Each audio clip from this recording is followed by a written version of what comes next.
Enthalpy of combustion ની હારે હારે આ એક રિલેટેડ ટોપિક જે છે એ તમને અલગથી આપેલો છે, કમ્બશન ની હારે નહીં લખેલો હોય. બીજો એક સેક્શન જે છે એક્સ્ટ્રામાં, એમાં આ વાર્તા લખેલી છે કેલોરીફિક વેલ્યુ. એમાં આપણે યાદ એટલું રાખવાનું કે કોઈ પણ ફૂડ હોય અથવા કોઈ પણ ફ્યુઅલ હોય એનું 1 ગ્રામ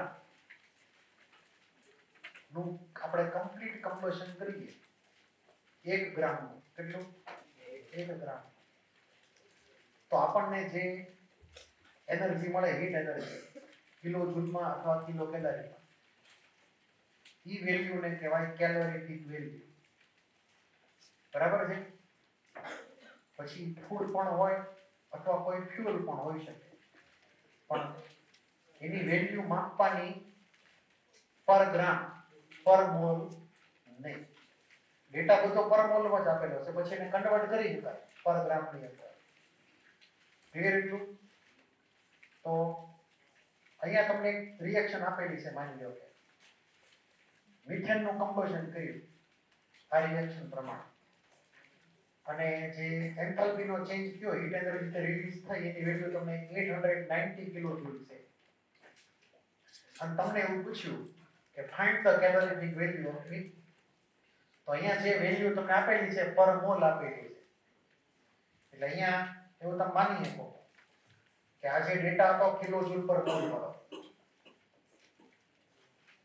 બરાબર? એને તમે ડિવાઈડ કરો એ ડેટાને મોલર માસ, ગ્રામ પર મોલ થી, તો મોલ મોલ કેન્સલ અને આપણને યુનિટ કયો મળે? કિલો જૂલ પર ગ્રામ.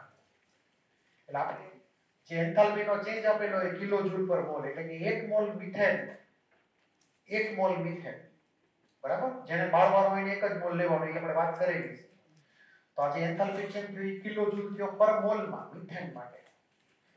અને આપણે કેલોરીફિક વેલ્યુ મિથેનની ગોતવાની. મિથેન છે ફ્યુઅલ છે, O2 ફ્યુઅલ નથી, બરાબર? O2 સપોર્ટ કરે છે,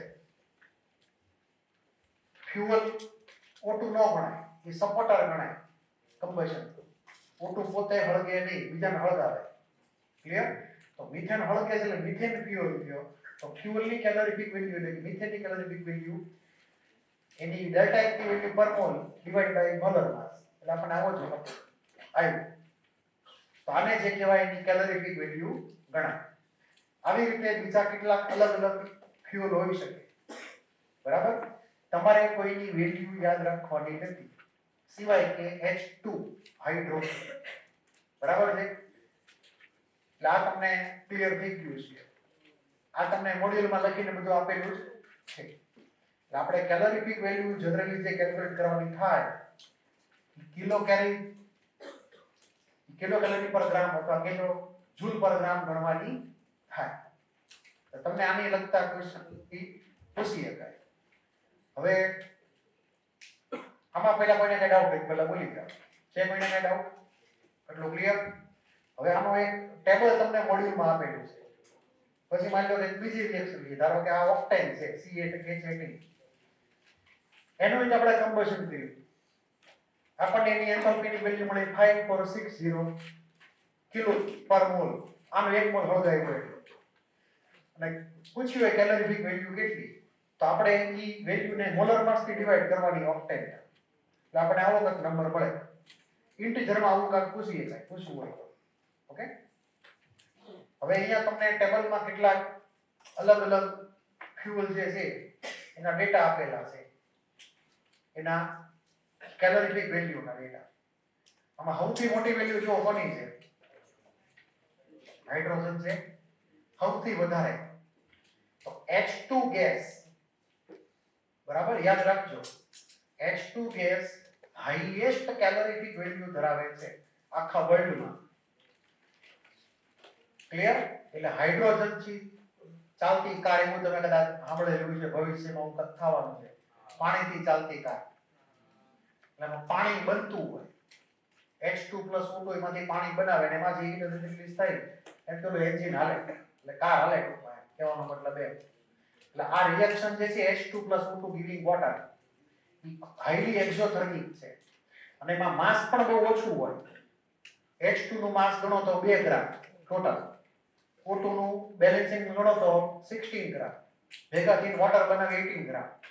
વજનમાં હાવ સસ્તું પડે. કારમાં તો ઈ જોઈ વજન બને એટલું ઓછું હોવું જોઈએ ફ્યુઅલ, અને આપણે વધારે એનર્જી આપતું હોવું જોઈએ, તો એ ફ્યુઅલ બહુ સારું ગણાય. એટલે કે H2 ગેસ જે છે એ સૌથી સારો ફ્યુઅલ ગણાય ઇન ટર્મ્સ ઓફ વેઇટ.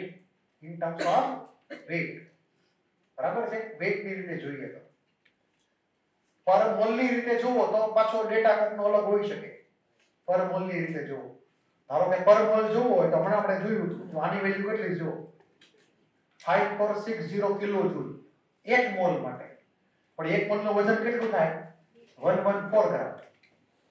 એની સામે તમે H2 લ્યો, H2 નું ટોટલ 2 ગ્રામ, તો 2 ગ્રામ ના કેટલા થાય 300 કિલો જૂલ થાય. તમે ગ્રામ વાઇઝ હિસાબ કરો તો મેક્સિમમ H2 નો આવે, અને મોલ વાઇઝ હિસાબ કરો તો બીજા કોક આવે, H2 આવે નહીં. ખાસ યાદ રાખજો. ક્લિયર? હવે તમને આમાંથી બીજો કયો ક્વેશ્ચન પૂછાય? તમને અલગ અલગ ફ્યુઅલ આપેલા હોય,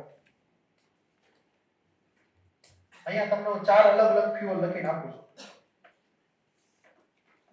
મિથેન, ઈ પણ એક ફ્યુઅલ જ છે, ઈ પણ એનું પણ કમ્બશન કરી શકાય. ક્લિયર એટલું? પછી ઇથેન C2H6, પછી માની લો કે લઈએ ઇથિન લઈએ C2H4, અને પછી લઈએ એસિટિલિન C2H2. બરાબર? તમને પૂછે આ 4 આઇટમો જે છે એનો ઓર્ડર ઓફ કેલોરીફિક વેલ્યુ કયો? ઓર્ડર ઓફ એની કેલોરીફિક વેલ્યુ સમજાણો મેં કીધું? Order of calorific value. આ ચારેયના મોલર માસ ભલે અલગ રહ્યા, આપણે સિમ્પલ લોજિક ને આધારે આ લોકોના જે કેલોરીફિક વેલ્યુ એનો ઓર્ડર લખીએ કે ભલે વેલ્યુ ખબર ન હોય. હવે કેવી રીતે યાદ રાખવાનું? તો ધ્યાન રાખજો.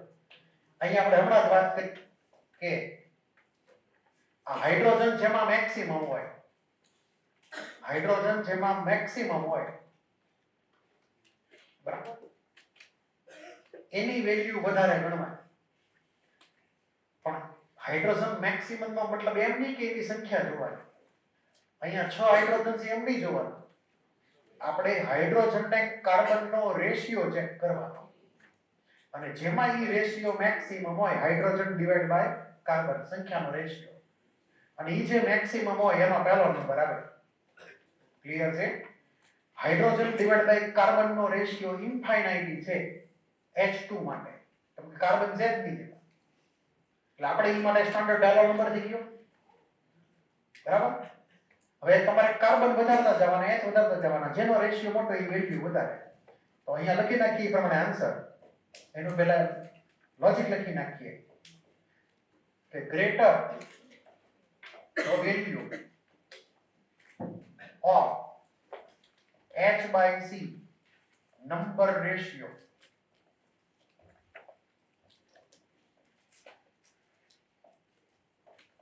greater will be the calorific value.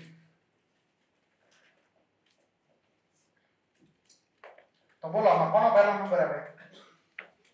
આ ચારે ચારમાં પહેલો નંબર મિથેન 4/1, પછી બીજો નંબર 6/2 એટલે શું થયું 3/1, પછી આ 4/2 એટલે 2/1 અને 1/1. તો પહેલો નંબર, બીજો નંબર, ત્રીજો નંબર ને ચોથો number. Order of calorific value તમે જાતે એડ કરી દેજો પછી તમારી રીતે. તો આવો કોઈ ક્વેશ્ચન પૂછાય યાદ રાખવાનું. બરાબર છે? અહીંયા 4 સેમ્પલ આપેલા છે, આની બદલે ગમે એ તમને આપે. તમારે હાઇડ્રોજન અને કાર્બન નો રેશિયો ચેક કરો. ઓક્સિજન નું કાઉન્ટિંગ કરવાની જરૂર છે નહીં, કેમ કે ઈ ખાલી સપોર્ટર છે, પોતે હડપશે નહીં ઓક્સિજન. એટલે તમને કોઈ પણ હાઇડ્રોકાર્બન આપેલું હોય તમારે આ જ રીતે ચેક કરવાનું રહેશે. આ બધી વેલ્યુ આપણે કઈ યાદ રાખવાની નથી, ખાલી રેફરન્સ માટે છે. ખાલી H2 ની વેલ્યુ યાદ રાખવાની 150. કોઈને કઈ ડાઉટ હોય બોલો? લગભગ ઈ નો જ આપે સેમ રેશિયો તમને. તો કેવું મુશ્કેલ બને.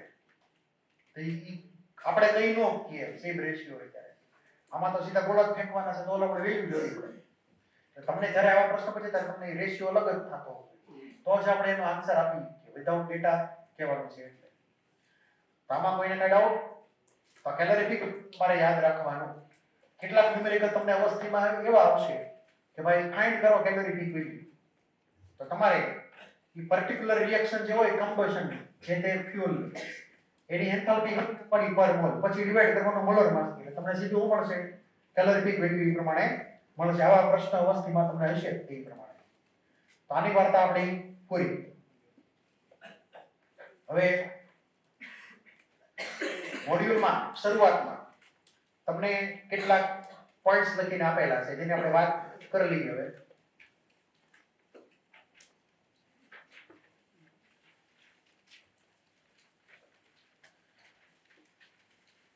આ એન્ડોથર્મિક નું પૂરું થાય પછી થોડુંક લખેલું છે એમાં ડેલ્ટા એચ લખેલું છે અને ડેલ્ટા યુ લખેલું છે ક્યાંક ક્યાંક જો ડેલ્ટા યુ બરાબર એવું લખેલું છે.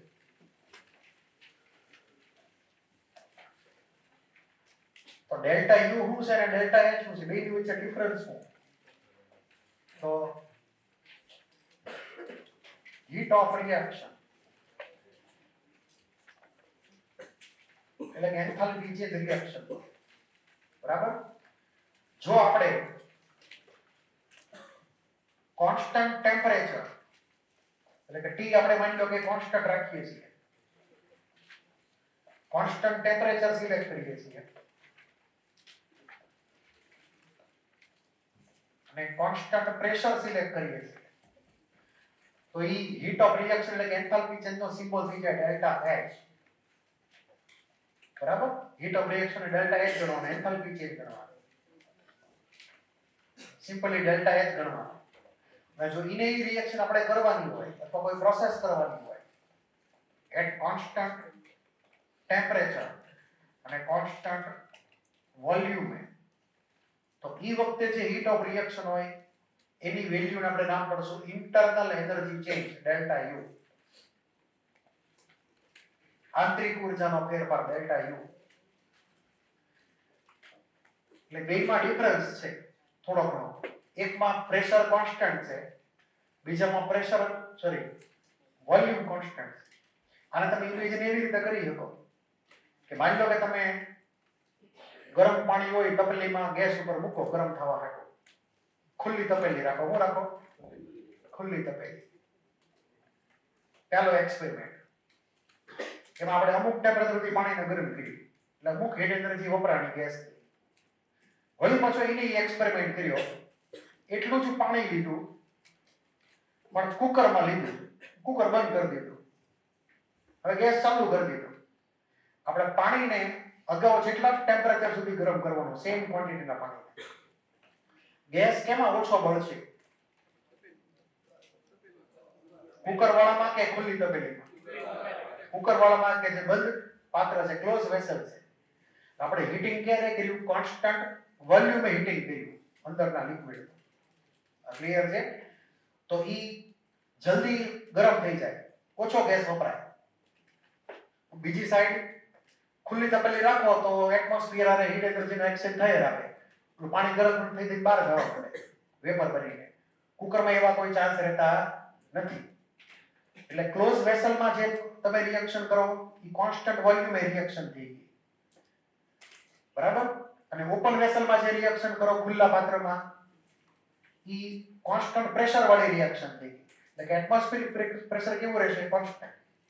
એટલે બંનેમાં અલગ અલગ કેસ આવે. એક ખુલ્લી તપેલીમાં પાણી ગરમ કરો અને કુકરમાં પાણી ગરમ કરો, બે ડિફરન્ટ કેસ છે. આ સમજાઈ ગયું? એટલું ઓપન વેસલ હોય એટલે કે પ્રેશર કોન્સ્ટન્ટ હોય એટમોસ્ફિયરનું તો હીટ ઓફ રિએક્શન ને ડેલ્ટા એચ કહેવાનો એન્થાલ્પી છે. અને જો વોલ્યુમ કોન્સ્ટન્ટ રાખો રિએક્શન દરમિયાન અથવા પ્રોસેસ દરમિયાન તો ઈ જે હીટ ઓફ રિએક્શન હોય એને નામ પડે internal energy change delta U. એન્ડોથર્મિકમાં બંને પોઝિટિવ, એક્સોથર્મિકમાં બંને નેગેટિવ. ઈ વસ્તુ બેમાં કોમન છે, ખાલી આ ડિફરન્સ સાઇનનો આવ્યો કન્ડિશન પ્રમાણે. બીજું કઈ તમારે એમાં યાદ રાખવાનું હાલ પૂરતું નથી. આની આપણે આગળ જતા ડિટેલ ચર્ચા કરવાની અલગથી રહેશે જ્યારે એ ટોપિક શરૂ થશે ત્યારે. આ ખાલી બેઝિક ઇન્ફોર્મેશન છે તમારે યાદ રાખવાની. એટલે એન્ડોથર્મિકમાં તો અહીંયા લખેલું છે એ પ્રમાણે સાઇનમાં કોઈ ડિફરન્સ થશે નહીં. જે લાગતી ઓળખતી સાઇન જ રહેશે એ પ્રમાણે બેયમાં.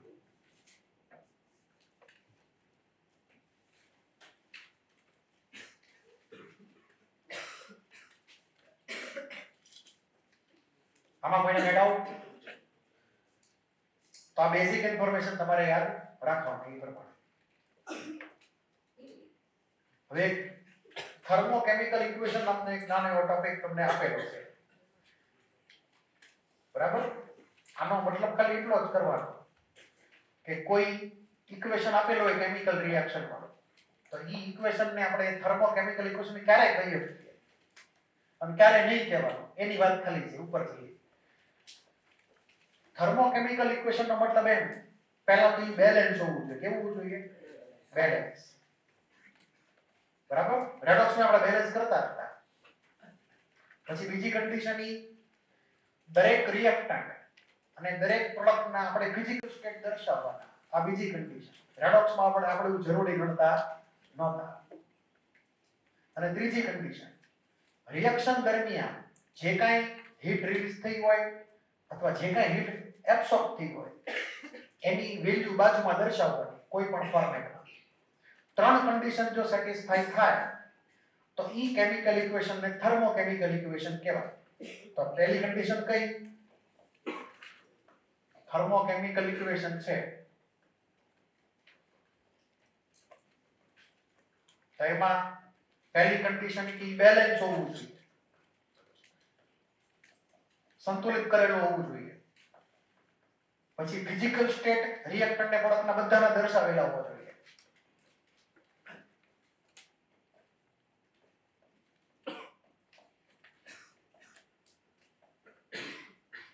એટલે નીચે આપણે લખીએ સોલિડ લિક્વિડ ગેસ જે કઈ લખવાનું એ લખવાનું.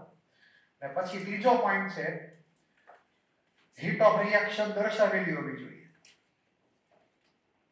કોઈ પણ ફોર્મેટમાં.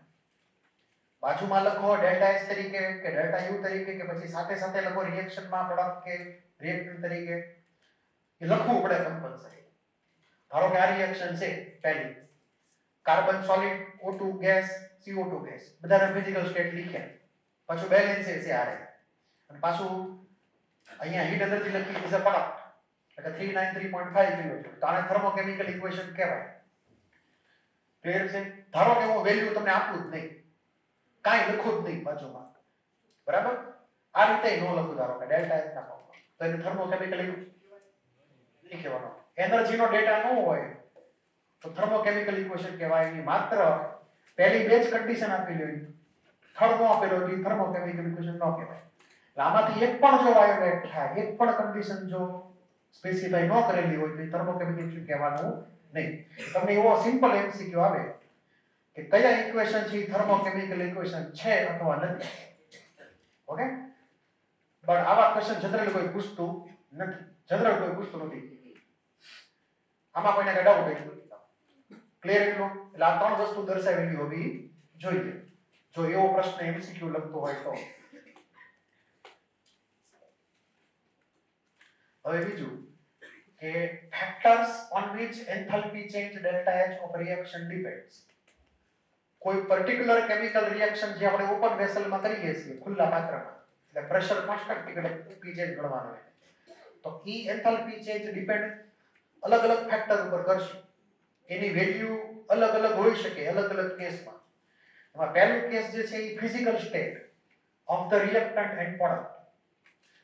એટલે કે ભૌતિક અવસ્થા જો રિએક્ટ પ્રોડક્ટની ફેરવી નાખો તો વેલ્યુ બદલાઈ જાય એન્થાલ્પી ચેન્જ. ધારો કે આ રિએક્શન છે પહેલી, એ બેલેન્સ ની તો બેલેન્સ કરી નાખો, અહીંયા 1/2 લખી નાખજો બેલેન્સમાં. તો H2 + half to giving water, એમાં જો અહીંયા લિક્વિડ ફોર્મ લખેલું દેખાય છે, અહીં H2 લિક્વિડ છે અને એન્થાલ્પી નો ચેન્જ અહીંયા -286 ની આસપાસ છે. આ 286 વેલ્યુ યાદ રાખજો, બહુ અગત્યની છે. -286 રફલી એટલી થાય નજીકનો ઇન્ટિજર આપણે લીધો તો યાદ રાખવાનું તમારે, આ બહુ કામ લાગશે. હાઇડ્રોજન જે છે એની એન્થાલ્પી ઓફ કમ્બશન કેટલી થાય? -286. પછી વોટરની એન્થાલ્પી ઓફ ફોર્મેશન કેટલી થાય તો કે -286. બે હરકત થયા ને કે અલગ અલગ થયા, બરાબર. આમાં H2 નું કમ્બશન થયું અને વોટરનું ફોર્મેશન થયું, બંને બાજુ ઈ ગણી શકાય. આ વેલ્યુ આપણે યાદ રાખશું તો આપણે બહુ મોટો ફાયદો થશે આગળ જતા. પછી અહીંયા 1/2 બેલેન્સમાં લખજો તો H2 H2O એમાંથી જો આપણને અહીંયા સ્ટીમ મળી, H2O ગેસ મળ્યું, લિક્વિડ ફોર્મમાં મળ્યું નથી, H2O ગેસમાં આપણે અટકી ગયા. આ ક્લિયર છે? આપણે ક્યાં અટકી ગયા? H2O ગેસમાં. એટલે કે લિક્વિડ ફોર્મમાં કન્વર્ટ નથી કર્યું આપણે, તો આપણને જો એન્થાલ્પીનો ચેન્જ ઓછો મળ્યો, રફલી 242 ની આસપાસ. કેટલો? 242 ની આસપાસ. એટલે મેં તમને ધારો કે આ બે ઇક્વેશન આપી દીધા.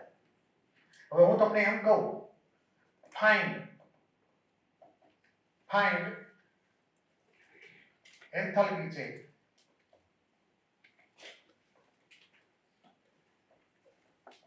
for the reaction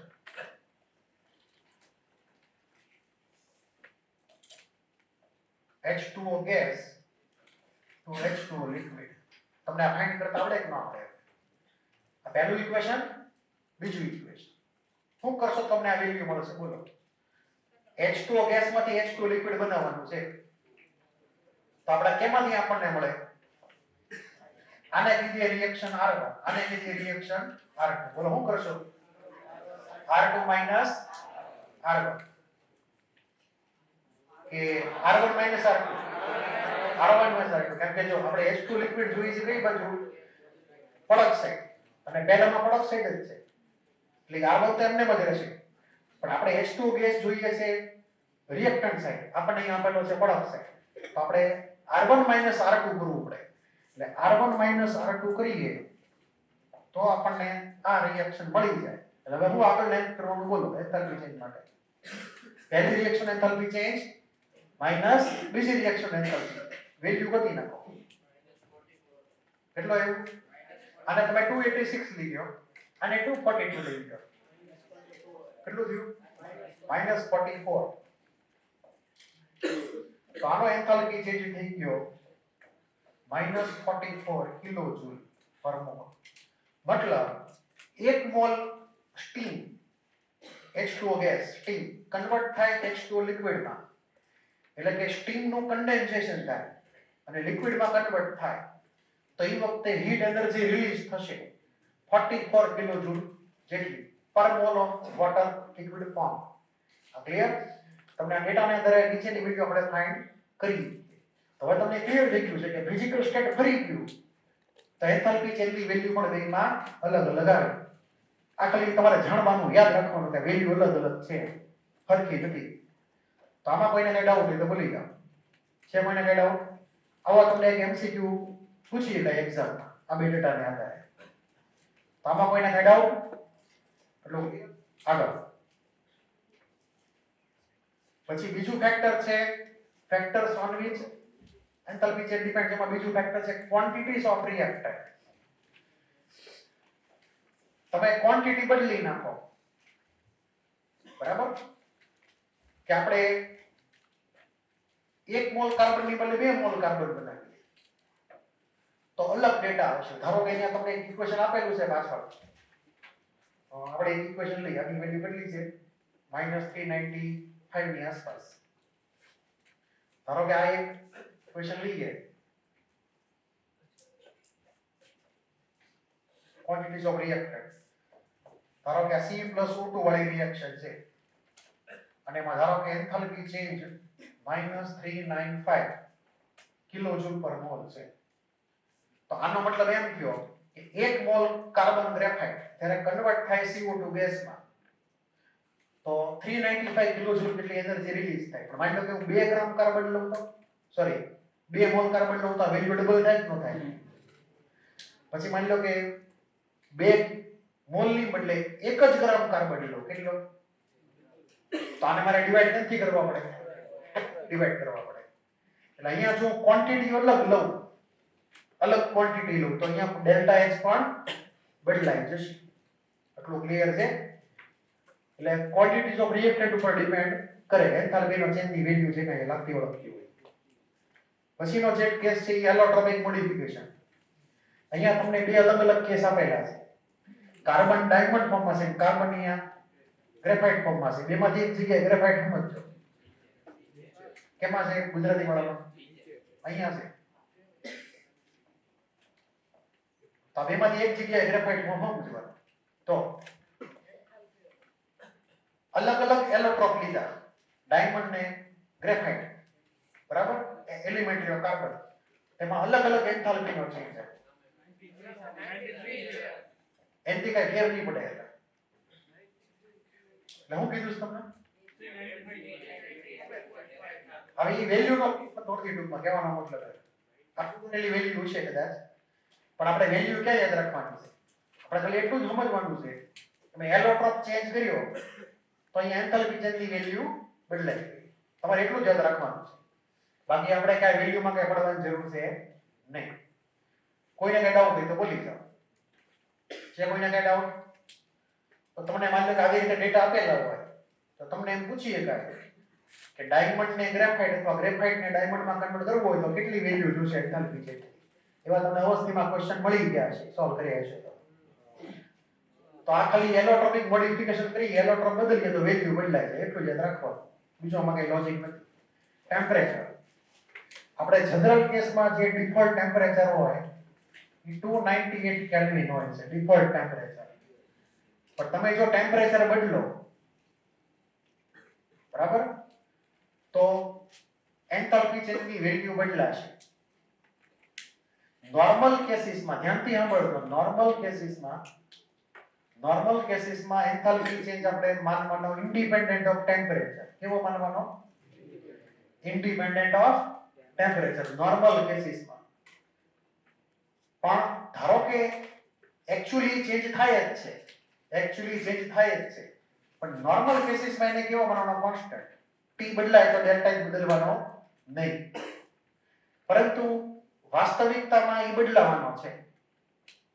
તો એ વાસ્તવિકતામાં જે બદલાય છે એની માટે એક અલગ ટોપિક છે ભણવાનો, જેને કહેવાય કિર્ચોફ ઇક્વેશન. આપણે કિર્ચોફ ઇક્વેશન ઓલું કરંટ ઇલેક્ટ્રિસિટી વાળું નહીં, ફિઝિક્સમાં આવે કિર્ચોફ ઇક્વેશન જે છે એમાં આપણે ભણવાનું થશે. ક્લિયર? એટલું જે ટેમ્પરેચર ડિપેન્ડન્સ દર્શાવશે એન્થાલ્પી ચેન્જની વેલ્યુ. એન્થાલ્પી બદલાય છે ટેમ્પરેચર બદલો એટલે, જેને આપણે અલગ અલગ ન્યુમેરિકલ આખા આવશે, જેની હમણાં કઈ ચિંતા કરવાની છે નહીં.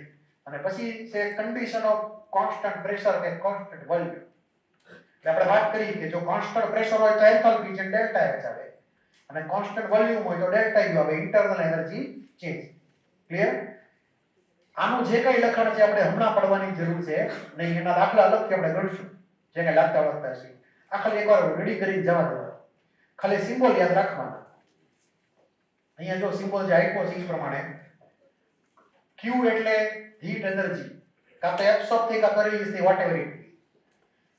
Q ની નીચે V લખેલું હોય સબસ્ક્રિપ્ટમાં, તો એને ડેલ્ટા U માનવાનું, ઇન્ટરનલ એનર્જી ચેન્જ. અને Q હોય એની નીચે P લખેલું હોય સબસ્ક્રિપ્ટમાં, મતલબ પ્રેશર કોન્સ્ટન્ટ છે એવું સમજવાનું. તો એની વેલ્યુ થાય ડેલ્ટા H જેટલી. એટલે કે અહીંયા જે આપણને રિલેશન લખીને આપ્યો છે QV એટલે ડેલ્ટા U ને QP એટલે ડેલ્ટા H, તમારે યાદ રાખવાનો. બરાબર? ક્યાંક ક્યાંક એનો આગળ જતો ઉપયોગ થવાનો છે. આ રિલેશન ક્યાંથી એમાં હમણાં પડવાની જરૂર છે નહીં, એ આપણે દાખલા વખતે વાત કરશું જ્યારે ટોપિક આવશે ત્યારે. આમાં કોઈને કઈ ડાઉટ હોય તો પહેલા બોલી જાઓ. છે કોઈને કઈ ડાઉટ? હવે આપણે એન્થાલ્પીમાં અલગ આગળ વધીએ. બીજું એક તમે મારે કહેવાનું રહ્યું હતું, આપણે અલગ અલગ ટાઈપના એલિમેન્ટની વેલ્યુ 0 લખી હતી એન્થાલ્પી ઓફ ફોર્મેશન ની આપણે. પણ એમાં આયન લખવાના રીતે આયન એડ કરી દો. Enthalpy of formation H+ ion હોય, શું હોય? H+ aqueous, એની વેલ્યુ તમારે 0 માની લેવાની. આયન એડ કરી દો. એમાં લિસ્ટમાં લખવાનું રહી ગયું તો સ્ટાન્ડર્ડ એન્થાલ્પી ઓફ ફોર્મેશન કોની? તો કે H+ aqueous એની 0 માનવાની છે. તમે એને એન્થાલ્પી ઓફ ફોર્મેશન ના ડેટાની અરે એડ કરી દેશો. એલિમેન્ટ તો 0 જ છે, x + 21 ને 0 માનવાનો.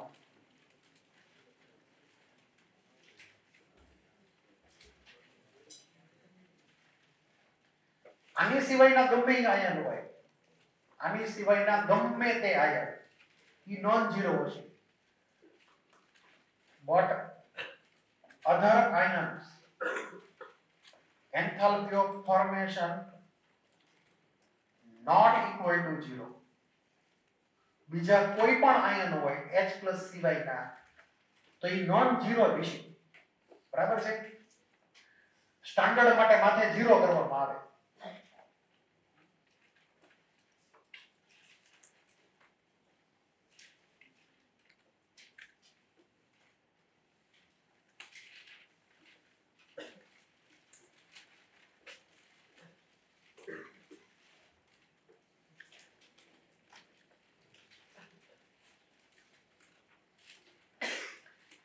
પછી અહીંયા એક કન્ડિશન લખેલી છે કે આપણે વાત કરી સ્ટાન્ડર્ડ એન્ટ્રોપી ઓફ ફોર્મેશનમાં ગેસ હોય તો ગેસનું પ્રેશર 1 બાર કે 180 છે. કોઈ આયન હોય તેનું કોન્સન્ટ્રેશન 1 મોલર જ રાખવાનું. કેટલું રાખવાનું કોન્સન્ટ્રેશન? 1 મોલર. બરાબર છે?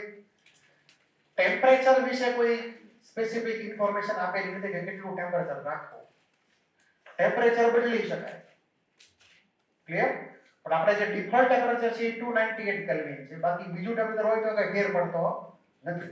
એટલે ટેમ્પરેચર ચેન્જ થાય તો એ નામ તો એ જ રહે, સ્ટાન્ડર્ડ એન્થાલ્પી ઓફ ફોર્મેશન, પણ અલગ ટેમ્પરેચર. Default temperature 298. એટલે આ કન્ડિશન લખેલી છે તો વાંચજો, આખો ડેટા ઈ વાંચો તો તમારી પ્રમાણે. હવે આપણે નવી એન્થાલ્પીની વાત કરીશું. Enthalpy of એટોમાઇઝેશન.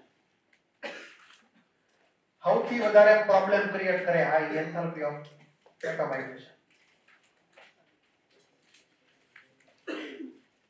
પણ એ મારે તમને ભણાવવું એની કરતા પહેલા છે ને બીજું સાઈડમાં પહેલા બહાર લઈ જાઓ.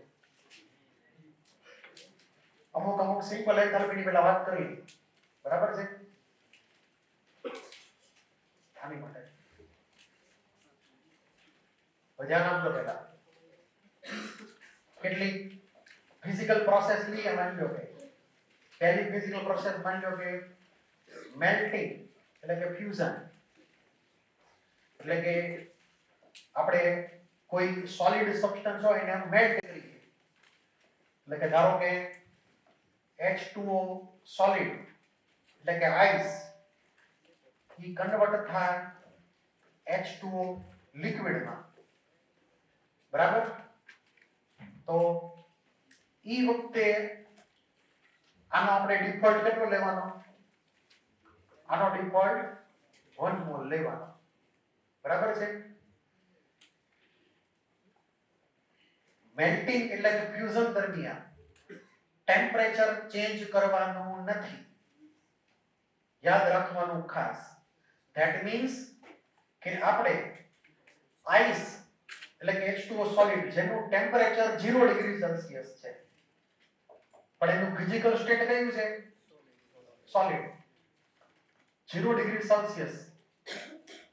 એને આપણે હીટ એનર્જી આપીએ આઈસને અને સેમ ટેમ્પરેચર વાળા લિક્વિડ વોટરમાં કન્વર્ટ કરીએ. એટલે કે આ રિએક્શન એટલે કે આ ફિઝિકલ પ્રોસેસ મારે કમ્પ્લીટ કરવી છે વિધાઉટ ચેન્જ ઇન ટેમ્પરેચર. તો અહીંયા જે હીટ એનર્જી સપ્લાય કરવી પડે એને હું નામ પાડીશ એન્થાલ્પી ઓફ ફ્યુઝન.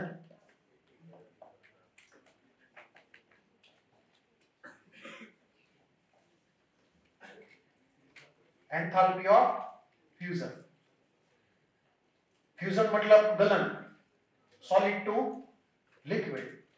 કોઈ કેમિકલ ચેન્જ કરવાનો નથી, ખાલી ફિઝિકલ સ્ટેટ ફરશે. ટેમ્પરેચર મેં તમને કીધું એમ ટેમ્પરેચર કોન્સ્ટન્ટ.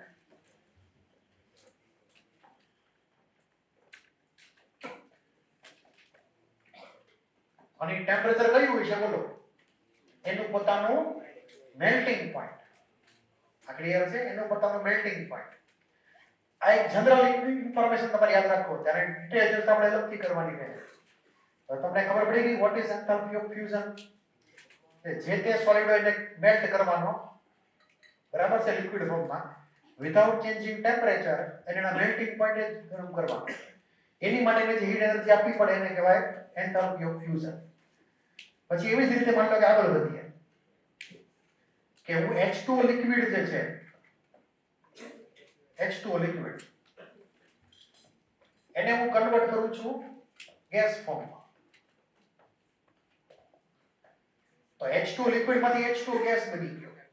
ઓકે, તો વોટર નું બોઇલિંગ પોઈન્ટ કેટલું છે? 100 ડિગ્રી સેલ્સિયસ. તો ટેમ્પરેચર કેવું લેવાનું? 100 ડિગ્રી સેલ્સિયસ. એમાઉન્ટ કેટલું લેવાનું? 1 મોલ. એમાઉન્ટ 1 મોલ, ટેમ્પરેચર એનું પોતાનું બોઇલિંગ પોઈન્ટ. એટલે કે માની લો કે આપણી આગળ 1 મોલ વોટર છે, ઉકળતું પાણી, કે જેનું ટેમ્પરેચર છે 100 ડિગ્રી સેલ્સિયસ પણ લિક્વિડ ફોર્મ છે. એને આપણે હીટ એનર્જી સપ્લાય કરીને સેમ ટેમ્પરેચર વાળી વેપરમાં કન્વર્ટ કરવું છે, સ્ટીમમાં કન્વર્ટ કરવું છે. તો એની માટે જે જરૂરી હીટ એનર્જી હોય એને આપણે શું નામ પાડશું? Enthalpy of વેપોરાઇઝેશન.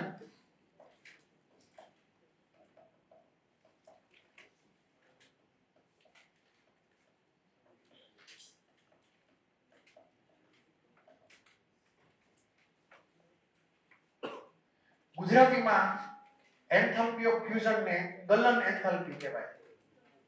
ગલન એન્થાલ્પી અથવા પીગલન એન્થાલ્પી, એમાં તમે સમજી શકો. પછી આને આપણે કહીશું બાષ્પાયન એન્થાલ્પી.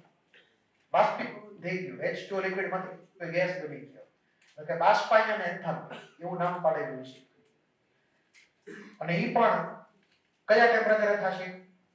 એના બોઇલિંગ પોઈન્ટે. જે તે પર્ટિક્યુલર લિક્વિડ હોય એના બોઇલિંગ પોઈન્ટે થાય. તો એમાં એક T કોન્સ્ટન્ટ, પણ એ વખતનો T એનું બોઇલિંગ પોઈન્ટ છે. અને ઉપરના કેસમાં એનું મેલ્ટિંગ પોઈન્ટ છે.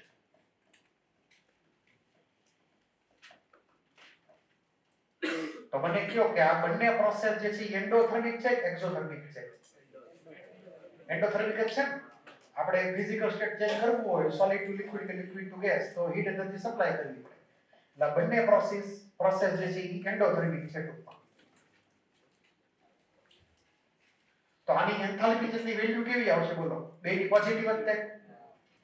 તો આ પોઝિટિવ વેલ્યુ છે, ડિફોલ્ટ પોઝિટિવ. તો તમને પૂછે કે કઈ એન્થાલ્પીની વેલ્યુ પોઝિટિવ હોય, તો enthalpy of fusion default positive, enthalpy of vaporization default positive. Okay, સમજાઈ ગયું એટલું? એટલે એનો ફિક્સ આન્સર છે. આમાં કોઈને કઈ ડાઉટ હોય બોલો? હજી એક ત્રીજું સ્ટેપ રહી ગયું, બોલો કયું આવે? Solid to gas direct sublimation. શું કહેવાય એને? સબ્લિમેશન. ધારો કે CO2 છે, ડ્રાય આઈસ, CO2 સોલિડ, એમાંથી CO2 ગેસ બને છે. સૂકો બરફ જેને કહેવાય ને, ડ્રાય આઈસ, કન્વર્ટ થાય સીધો CO2 ગેસ ની અંદર. તો ઈ વખતનું ટેમ્પરેચર એનું સબ્લિમેશન ટેમ્પરેચર કહેવાય. કયું? સબ્લિમેશન ટેમ્પરેચર. અહીંયા મને વેલ્યુ નથી ખબર એની સબ્લિમેશન ની કેટલી વેલ્યુ છે ટેમ્પરેચર ની, હું ખાલી લખી નાખું છું TSUB. SUB મતલબ સબ્લિમેશન, ઉર્ધ્વપાતન. અહીંયા છે T સબ્લિમેશન. એટલે ટેમ્પરેચર વિલ બી સબ્લિમેશન ટેમ્પરેચર. અને એમાં જે એનર્જી સપ્લાય કરવી પડે એને નામ પડશે એન્થાલ્પી ઓફ સબ્લિમેશન.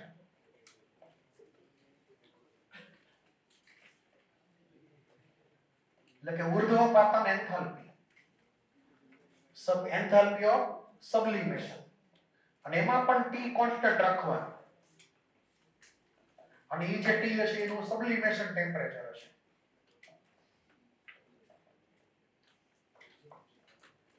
તો આ ત્રણેય જે એન્થાલ્પી છે, ફ્યુઝન, વેપોરાઇઝેશન, સબ્લિમેશન, એમાં ખાલી ફિઝિકલ સ્ટેટનો ચેન્જ થાય છે. ત્રણે ત્રણ એન્ડોથર્મિક જ છે.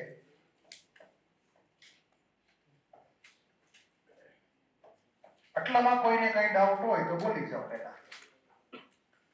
આની આપણે જરૂર પડશે પેલા એટમાઇઝેશન સમજવા માટે. આમાં કોઈને કઈ ડાઉટ હોય તો બોલો. છે કોઈને કઈ ડાઉટ? આ સમજાણું.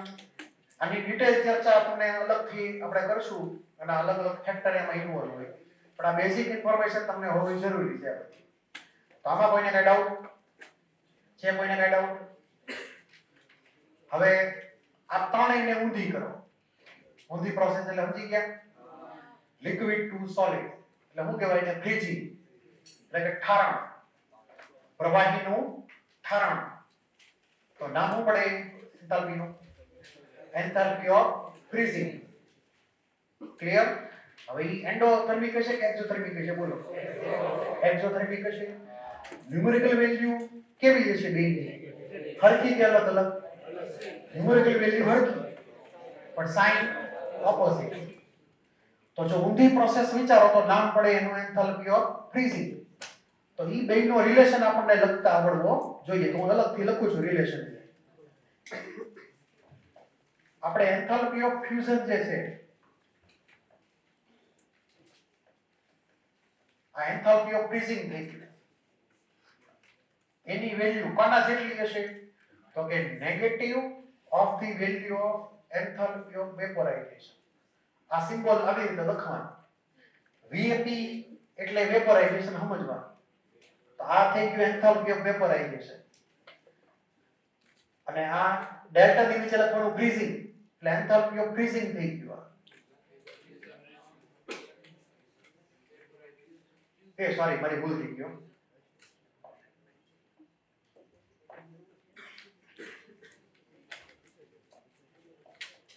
ફ્રીઝિંગ નું હવે ફ્યુઝન. સોરી, એટલે શોર્ટ ફોર્મ માં એ લોકો FUS લખેલું હોય. શું લખેલું હોય? FUS, fusion. આપણે અહીં આખું લખેલું છે. તો ઓલું જે ફ્યુઝન હતું, મેલ્ટિંગ હતું, એનું ઊંધું આપણે કર્યું તો ફ્રીઝિંગ થઈ ગયું. એટલે એ બેની એન્થાલ્પીનો રિલેશન આવી રીતે થયો. પછી બીજી પ્રોસેસ એની પહેલા જે હતી એ કઈ હતી? આ વેપોરાઇઝેશન. તો એનું ઊંધું કરો તો શું થાય? કન્ડેન્સેશન. એટલે કે ગેસમાંથી શું બને? લિક્વિડ બને. જો લિક્વિડ ટુ ગેસ એન્ડોથર્મિક, તો ગેસ ટુ લિક્વિડ શું હોય? એક્ઝોથર્મિક હોય. ન્યુમેરિકલ વેલ્યુ સરખી પણ સાઇન ઓપોઝિટ થાય. તમે આનું ઊંધું વિચારો. હવે ગેસ ટુ લિક્વિડ બને તો નામ આપણે પાડશું એન્થાલ્પી ઓફ કન્ડેન્સેશન, સંઘનન એન્થાલ્પી. તો આપણે નેક્સ્ટ રિલેશન લખશું. હવે ઓલું કઈ ગયું?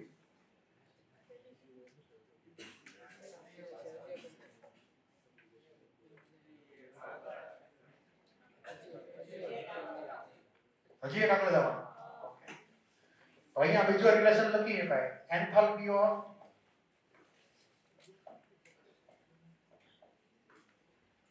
કઈ એન્થાલ્પી હતી? કન્ડેન્સેશન. COND નું શોર્ટ ફોર્મ છે. The enthalpy of condensation is equal to negative of enthalpy of vaporization.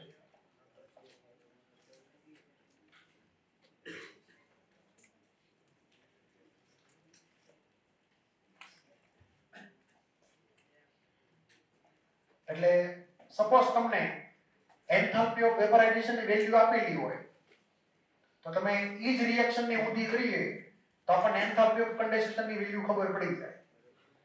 એટલે આવા ન્યુમેરિકલ હશે જેમાં તમને આપેલી હોય વેપોરાઇઝેશન ની વેલ્યુ પણ ઉપયોગ કરવાની થતી હોય કન્ડેન્સેશન ની વેલ્યુ ન્યુમેરિકલ ની અંદર. એવું થશે ટૂંકમાં.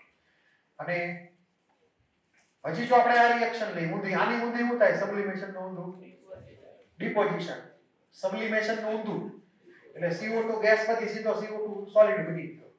તો એને કહેવાય ઇંગ્લિશમાં ડિપોઝિશન, ગુજરાતીમાં કહેવાય વિસ્તાર. ક્લિયર? તો એ આપણે એડ કરી દઈએ. તો અહીંયા આવશે એ પ્રમાણે enthalpy of deposition equal to negative of enthalpy of sublimation.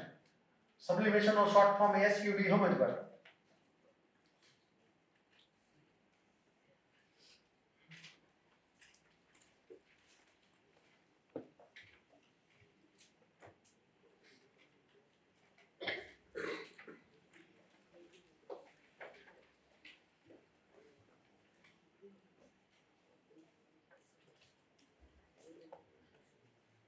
હવે એક નાનો એવો ઉલ્લેખ બોન્ડ એનર્જીનો હારે કરી દો. પછી એનો ઉપયોગ આપણે એટોમાઇઝેશનમાં કરવાનો રહે.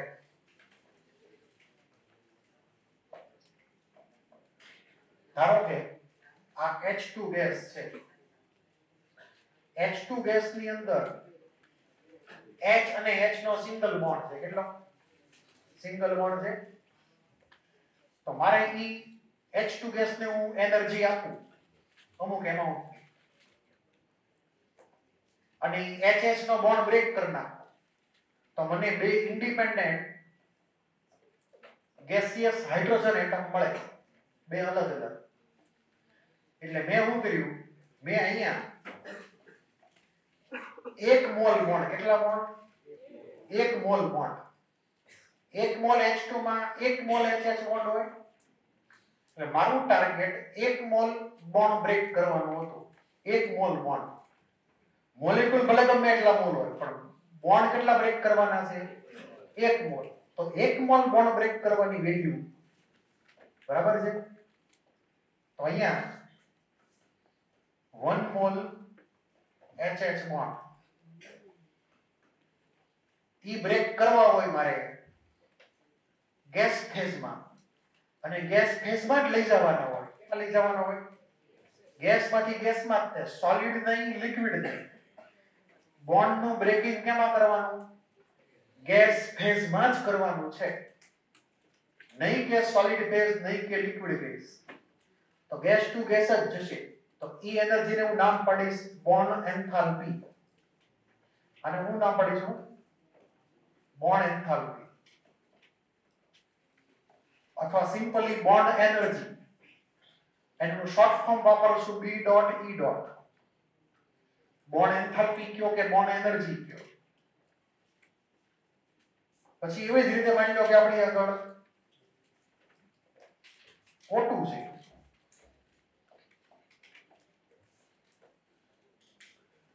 ઈ બે O એટમ અલગ અલગ પાડી દેવા છે. તો આની અંદર O2 ની અંદર 1 મોલ ડબલ બોન્ડ છે. કેટલા? 1 મોલ ડબલ બોન્ડ બ્રેક કરવો છે.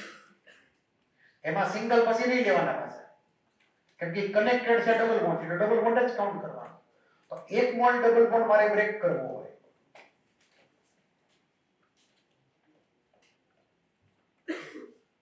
બરાબર?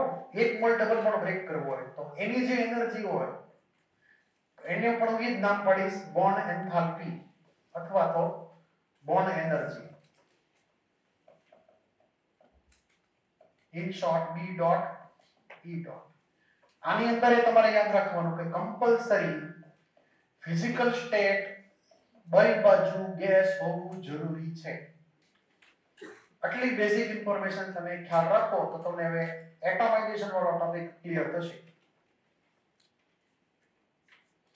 તો ગેસ ટુ ગેસ, આમાંય ગેસ ટુ ગેસ. લિક્વિડ લેવાના નથી. પહેલા ગેસ ફોર્મમાં જ કન્વર્ટ કરવાનું. બોન્ડ બ્રેક કરવાનું હોય ત્યારે. ઓકે? તો ગેસ ફોર્મ ભૂલવું જોઈએ નહીં. એટલે કે બોન્ડ બ્રેકિંગ નોટ લખી નાખીએ સામાન્ય એવી. Bond breaking is always assumed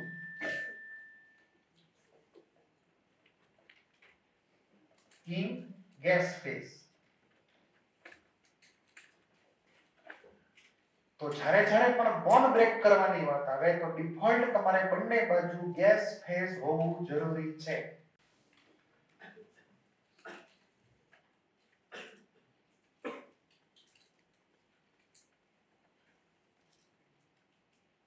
તો આ પ્રોસેસ એન્ડો થઈ કે એક્સો થઈ? બોલો. એન્ડોથર્મિક થઈ.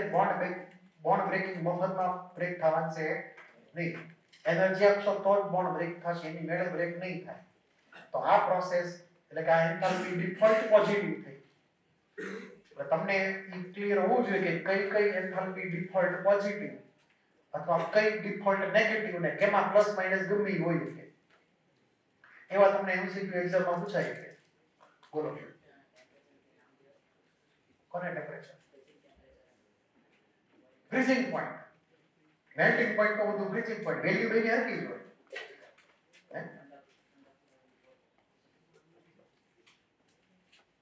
કન્ડેન્સેશન ટેમ્પરેચર અને ડિપોઝિશન ટેમ્પરેચર વેલ્યુ તો સરખી જ જો હું વોટર થી આઈસ માં જતો તો હું એમ કહીશ કે ભાઈ H2O લિક્વિડ નું બ્રીચિંગ પોઈન્ટ 0 ડિગ્રી સેલ્સિયસ છે. પછી ડાયરેક્શન હું એમ ઇમેજિન કરું કે ભાઈ આઈસ ટુ વોટર, તો આઈસ નું મેલ્ટિંગ કરું છું તો એમ કહીશ કે melting point of ice is 0 degree Celsius.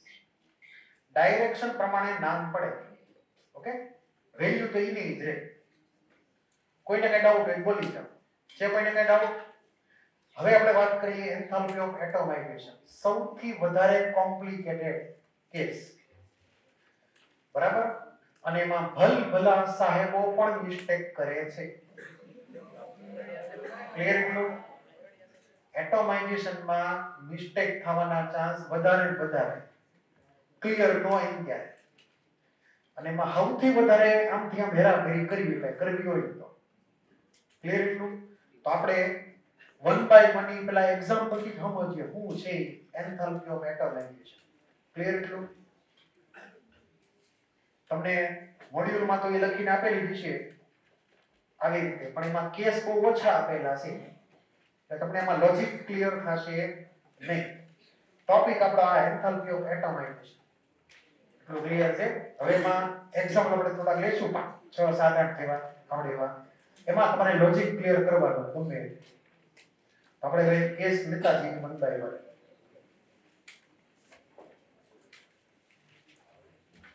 તો હેડિંગ તમે મારી દેજો એન્થાલ્પી ઓફ એટોમાઇઝેશન. ગુજરાતીમાં કહેવાય પરમાણુકીયકરણ એન્થાલ્પી. મતલબ સિમ્પલ સેન્સમાં મતલબ આપણે એવો કરીએ કે સ્ટાર્ટિંગ મટીરીયલ ગમે ઈ હોય, કોઈ એટમ હોય કે કોઈ મોલેક્યુલ હોય, કોઈ સોલિડ હોય કે કોઈ લિક્વિડ હોય કે કોઈ ગેસ હોય, whatever be the starting material, finally આપણે ગેસ ફેઝ લાવવાનું છે. કયું લાવવાનું છે? Gas phase. સ્ટાર્ટિંગ ભલે ગમે નથી થાય, ફાઇનલ હોવું છે ગેસ ફેઝ. અને બીજું ઈ મોલેક્યુલ હોય તો મોલેક્યુલ આપણે એના બધા સ્પેર પાર્ટ છૂટા પાડી નાખવાના. બધા જ સ્પેર પાર્ટ. એકે સ્પેર પાર્ટ જોઈન્ટ હોવો જોઈએ નહીં. એટલે કે જે મોલેક્યુલ હોય એના બધા એટમ ના બોન્ડ બધા બ્રેક કરી નાખવાના. એકે જીવતો રહેવો જોઈએ નહીં. બરાબર છે? કમ્પ્લીટ સ્પેર પાર્ટ છૂટા અને પાછા બધા કેમાં રાખવાના? ગેસ ફેઝમાં. એટલું ક્લિયર છે? હવે આને તમે વળગી રહેજો કે સ્ટાર્ટિંગ ગમે ઈ હોય, લિક્વિડ સોલિડ ગેસ, પછી એટમ હોય કે છેલ્લે મોલેક્યુલ, ફાઇનલ એટમ જ હોવા જોઈએ અને એ ગેસ ફેઝમાં હોવા જોઈએ. ઓકે, તો આપણે એક્ઝામ્પલ બધા સ્ટાર્ટ કરીએ વન બાય વન. તો સૌથી પહેલું એક્ઝામ્પલ જે આપણે હમણાં લીધું હતું એ H2O વાળું. તો અહીંયા એક્ઝામ્પલ બધા લેતા જઈએ. પહેલું એક્ઝામ્પલ લઈએ.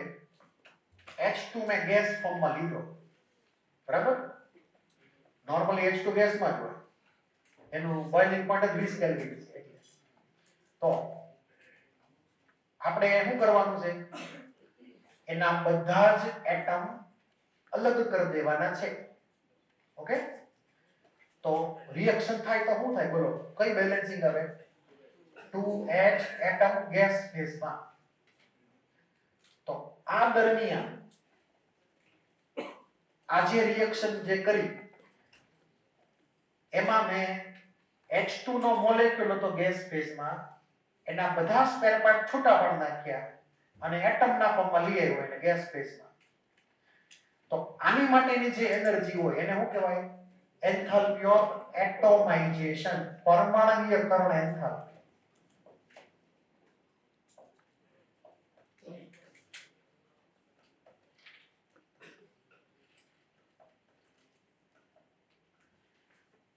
હવે ઈ અહીંયા આ જે પ્રોસેસ મેં કરી એટોમાઇઝેશન ની, એટલે કે મોલેક્યુલ માંથી છેલ્લે એટમ જ બનાવી નાખ્યા બધા ગેસ ફેઝમાં. ઈ દરમિયાન મેં આનો બોન્ડ બ્રેક કર્યું, 1 મોલ H2 માં 1 મોલ HH બોન્ડ હતો, તો આ પર્ટિક્યુલર કેસ માટે કે જેમાં માત્ર ખાલી મારે બોન્ડ જ સીધો બ્રેક કરવાનો છે, ફિઝિકલ સ્ટેટમાં કાંઈ ચેન્જ કરવાનું છે નહીં, ઓલરેડી ગેસ જ છે, ખાલી બોન્ડ જ બ્રેક કરવાનો, તો આ એન્થાલ્પી ઓફ એટોમાઇઝેશન જે છે ઈ એની વેલ્યુ બોન્ડ એન્થાલ્પી જેટલી થશે H2D, કોની? બોન્ડ એન્થાલ્પી જેટલી. એટલે આ બે હરખા થયા. આ પર્ટિક્યુલર રિએક્શન ને ધ્યાનમાં રાખીએ. ડિફોલ્ટ જેને બ્રેક કરશું એ ડિફોલ્ટ 1 મોલ જ લેશું.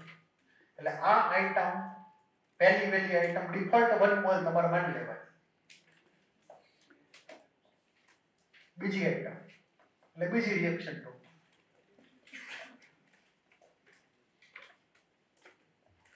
ધારો કે હવે Br2 લઈએ તો Br2 કયા ફોર્મમાં એક્ઝિસ્ટ કરે? બોલો. હે? લિક્વિડ ફોર્મમાં. તો શરૂઆત ક્યાંથી કરવાની? Br2 લિક્વિડ થી જ કરવાની. સ્ટાર્ટિંગ મટીરીયલ કોણ છે? Original Br2 liquid. ત્યાંથી શરૂઆત કરવાની અને છેલ્લે અટકવાનો ક્યાં? ગેસ ફોર્મમાં. પણ સ્પેર પાર્ટ બધા કેવા કરવાના? છૂટા. તો Br2 લિક્વિડ એમાંથી બનાવવાનું હું ગેસ. Br ના એટમ છૂટા પાડી દીધા તો Br મોને બ્રેક કરી નાખ્યો.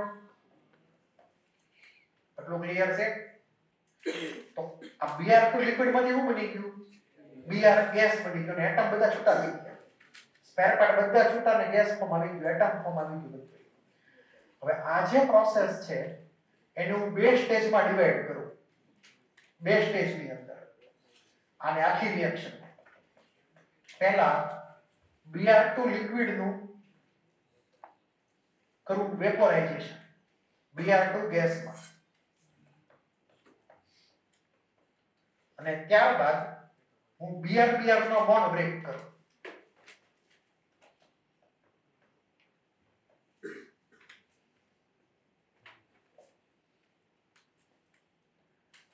તો ફર્સ્ટ રિએક્શનમાં સિંગલ સ્ટેજ છે, સેકન્ડ રિએક્શનમાં 2 સ્ટેજ છે. ફર્સ્ટ અને સેકન્ડ રિએક્શનમાં સ્ટાર્ટિંગ પોઈન્ટ અને ફાઇનલ પોઈન્ટ એ બંને હરખા જ છે. જો કોઈ કેમિકલ રિએક્શનની અંદર આપણે સ્ટાર્ટિંગ પોઈન્ટ ને ફાઇનલ પોઈન્ટ હરખા રાખીએ પણ ઈ રિએક્શનને સ્ટેજમાં ડિવાઈડ કરી દઈએ, એટલા સ્ટેજમાં, તો એનાથી આખી રિએક્શનનો એન્થાલ્પી ચેન્જ કોઈ દી બદલાય નહીં. એટલે કે તમે કેમિકલ રિએક્શન એક સ્ટેપમાં કરો કે 2 સ્ટેપમાં કરો કે 3 સ્ટેપમાં કરો, એનો ઓવરઓલ એન્થાલ્પી ચેન્જ હરખો જ રહેશે. ધારો કે આ પહેલી રિએક્શન જે છે એમાં થઈ ગયું એટોમાઇઝેશન, તો હું એને આમ લખી શકું આ રીતે કે અહીંયા આ એન્થાલ્પી ઓફ એટોમાઇઝેશન છે પહેલા કેસમાં, એની કોઈ એક વેલ્યુ છે.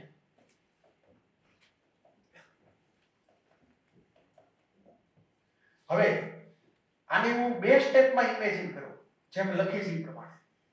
તો પહેલા સ્ટેપમાં શું થયું બોલો? મેં કઈ એન્થાલ્પી આપી છે પહેલા સ્ટેજમાં? એન્થાલ્પી ઓફ વેપોરાઇઝેશન આપી છે પહેલા સ્ટેજમાં. અને બીજા સ્ટેપમાં શું આપેલી છે મેં? Bond energy. Br નો બોન્ડ બ્રેક કરવા માટે. મતલબ આ બંને એન્થાલ્પીનું હું એડિશન કરું તો મને ઉપરની રિએક્શનની વેલ્યુ મળે એન્થાલ્પી છે. એટલે કે અહીંયા જે રિલેશન આવશે એન્થાલ્પી ઓફ એટોમાઇઝેશન એ કોના બરાબર થશે? તો કે enthalpy of vaporization Br2 plus bond enthalpy Br2. આવો રિલેશન થયો. મતલબ જો ઉપર વાળા કરતા અલગ આવ્યું કે ફિઝિકલ સ્ટેટ અલગ છે, લિક્વિડ ફોર્મ છે, બરાબર? તો ઉપર બે વાળા જો હરખા નથી રિલેશનમાં, એટલે કે એન્થાલ્પી ઓફ એટોમાઇઝેશન નો રિલેશન બદલાતો રહે કેસ બાય કેસ પ્રમાણે. દર વખતે હરખો આવશે નહીં. ઉપર વાળામાં ખાલી બોન્ડ એનર્જી રિક્વાયર્ડ હતી, નીચે વાળામાં આપણે પહેલા એને વેપરાઇઝ કરવું પડે, પછી એના બોન્ડ બ્રેક થાય તો એ બે ભેગા થઈને ઓવરઓલ એન્થાલ્પી ઓફ એટમાઇઝેશન બને. તમને પ્રશ્ન આવે, હું તમને એક્ઝામમાં આ બેની વેલ્યુ આપી દઉં કે ભાઈ Br2 ની એન્થાલ્પી ઓફ વેપરાઇઝેશન એટલી છે અને Br નો બોન્ડ એન્થાલ્પી એટલી છે, તેની વેલ્યુ ફાઇન્ડ કરો એન્થાલ્પી ઓફ એટમાઇઝેશન. તો તમને ક્લિક થવું છે કે આ રિલેશન એપ્લિકેબલ છે Br2 લિક્વિડ માટે. સમજાણું? એટલું ક્લિયર? આમાં કોઈને કઈ ડાઉટ હોય તો બોલો. આ બે એક્ઝામ્પલ લખાઈ ગયા તો આગળ જઈએ. લોજિક આમાં ખાસ સમજો નગર ભૂલ પડશે.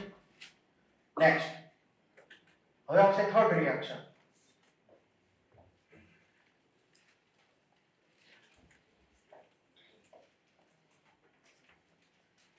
ધારો કે મર્ક્યુરી લિક્વિડ થઈ ગયું. મર્ક્યુરી લિક્વિડ એટલે કે Hg લિક્વિડમાં છે, એમાંથી કન્વર્ટ કેમાં કરવાનું બોલો? Hg ગેસમાં. ઓકે, બોલો તો આમાં શું કરવાનું હોય? આમાં જેવો ઈ ગેસ ફોર્મમાં જાય બધા સ્પેર પાર્ટ ઓટોમેટિક છૂટતા, બરાબર છે? તો લિક્વિડ માંથી સીધો ગેસમાં હોય કે બધા એટમ જ ફોર્મ હતું. ત્યારે મર્ક્યુરી કયું કે એટોમિક ફોર્મ હતું. સ્પેર પાર્ટ બધા એની મેળે છૂટા થઈ ગયા. તો અહીંયા આ રિએક્શનમાં જે એન્થાલ્પી ઓફ એટમાઇઝેશન છે કોના બરાબર થાય બોલો?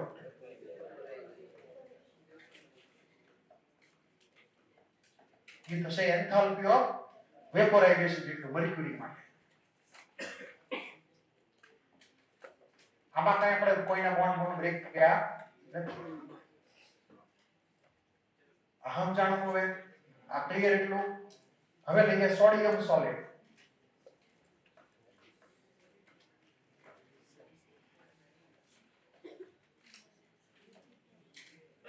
સોડિયમ માની લો કે સોલિડ સ્ટેટમાં છે, સ્ટાર્ટિંગ મટીરીયલ છે, ઓરિજિનલ ફોર્મ સોડિયમનું સોલિડ જ હોય, એમાંથી સોડિયમ ગેસ બન્યું છે. શું કરશો બોલો?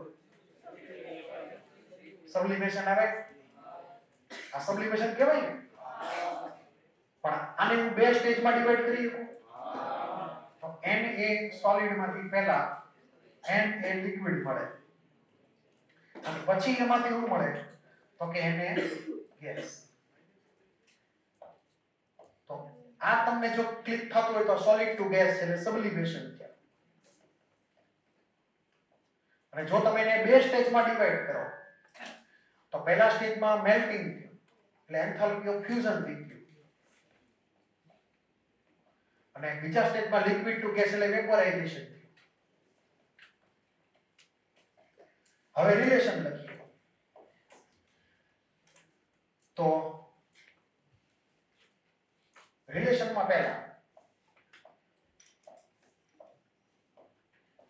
આ સિંગલ સ્ટેપ જે છે સોલિડ ટુ ગેસ એની એન્થાલ્પીને કહેવાય એન્થાલ્પી ઓફ એટમાઇઝેશન. અને બાય ચાન્સ ઈ કોના બરાબર છે? અહીંયા સબ્લિમેશન બરાબર. એટલે પહેલા લખીએ એન્થાલ્પી ઓફ એટમાઇઝેશન. ઈ કોના બરાબર છે તો કે એન્થાલ્પી ઓફ સબ્લિમેશન બરાબર.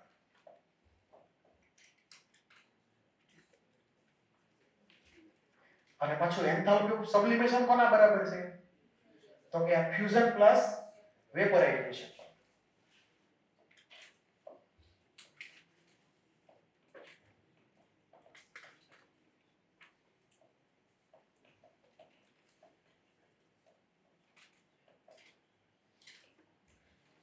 મતલબ હું તમને માની લો કે કોઈ એમસીક્યુ ની અંદર આ સોડિયમ માટે એન્થાલ્પી ઓફ ફ્યુઝન આપી દો, સોડિયમ માટે એની એન્થાલ્પી ઓફ વેપરાઇઝેશન આપી દો, અને પછી તમને પૂછો કે ફાઇન્ડ ધ એન્થાલ્પી ઓફ એટમાઇઝેશન. આવડે કે ન આવડે? કે ઇઝ નથિંગ બટ સબ્લિમેશન એન્થાલ્પી. તો અહીંયા રિલેશન લખ્યો અગાઉની જેમ. તો ક્લિયર? અહીંયા કાંઈક અલગ રિલેશન હતો, અહીંયા કાંઈક અલગ રિલેશન આવ્યો. તો જેમ જેમ સબસ્ટન્સ બદલાતો જાય એમ એટમાઇઝેશન નો રિલેશન અલગ અલગ એન્થાલ્પી આરે આપતો જાય. એટલામાં કોઈને કઈ ડાઉટ હોય પહેલા બોલી જાઓ. છે કોઈને કઈ ડાઉટ? અત્યાર સુધી આ બધા એલિમેન્ટ જ હતા. કોણ હતા? એલિમેન્ટ.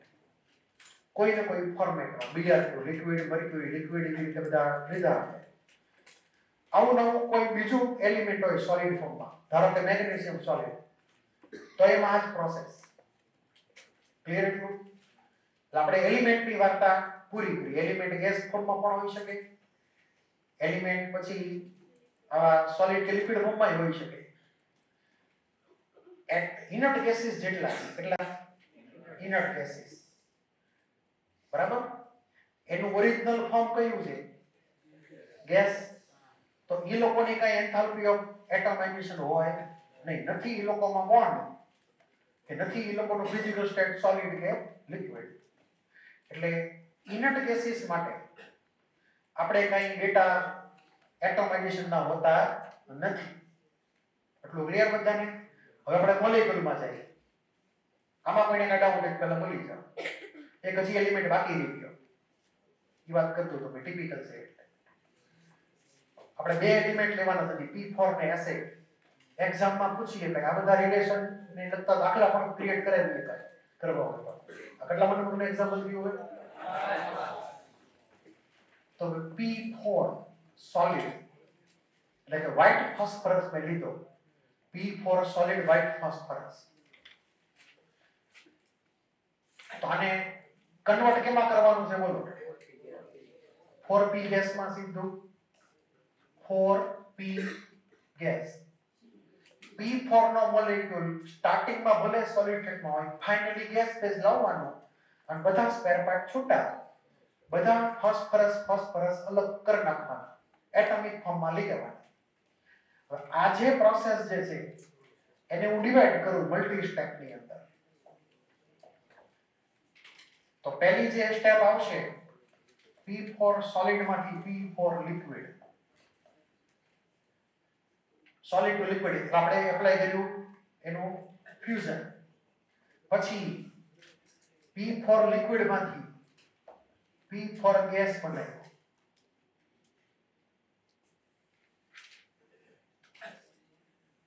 અને ત્યારબાદ P4 ગેસ માંથી 4p ગેસ બનાવ્યા. આ ત્રણ સ્ટેજ થયા. એમાં જે પહેલી જે ફર્સ્ટ સ્ટેજ છે સોલિડ ટુ લિક્વિડ, નામ પડશે enthalpy of fusion, phosphorus P4. બીજા સ્ટેપનું નામ પડશે એન્થાલ્પી ઓફ વેપોરાઇઝેશન. હવે ધ્યાન આપજો, ટિપિકલ છે. P4 નું આપણને સ્ટ્રક્ચર નથી ખબર, બરાબર, કે P4 નું સ્ટ્રક્ચર શું છે, એમાં કેટલા બોન્ડ છે ફોસ્ફરસ થી ફોસ્ફરસના, that we don't know. Bond energy તો આવશે જ તે લખવાની, કેમ કે ફોસ્ફરસનો બોન્ડ બ્રેક કરવાનો છે, પણ કેટલા બોન્ડ છે એ આપણને ખબર નથી, કેમ કે બોન્ડ એનર્જી હંમેશા પર મોલ ઓફ બોન્ડ હોય. કેટલા? પર મોલ ઓફ બોન્ડ હોય. આપણને ખબર નથી કે કેટલા બોન્ડ છે P4 મોલેક્યુલમાં ફોસ્ફરસના. અહીંયા હું P4 નો શેપ ડ્રો કરું છું, એનું સ્ટ્રક્ચર. તમારે કહેવાના કેટલા ફોસ્ફરસ થી ફોસ્ફરસના બોન્ડ છે સ્ટ્રક્ચરને આધારે.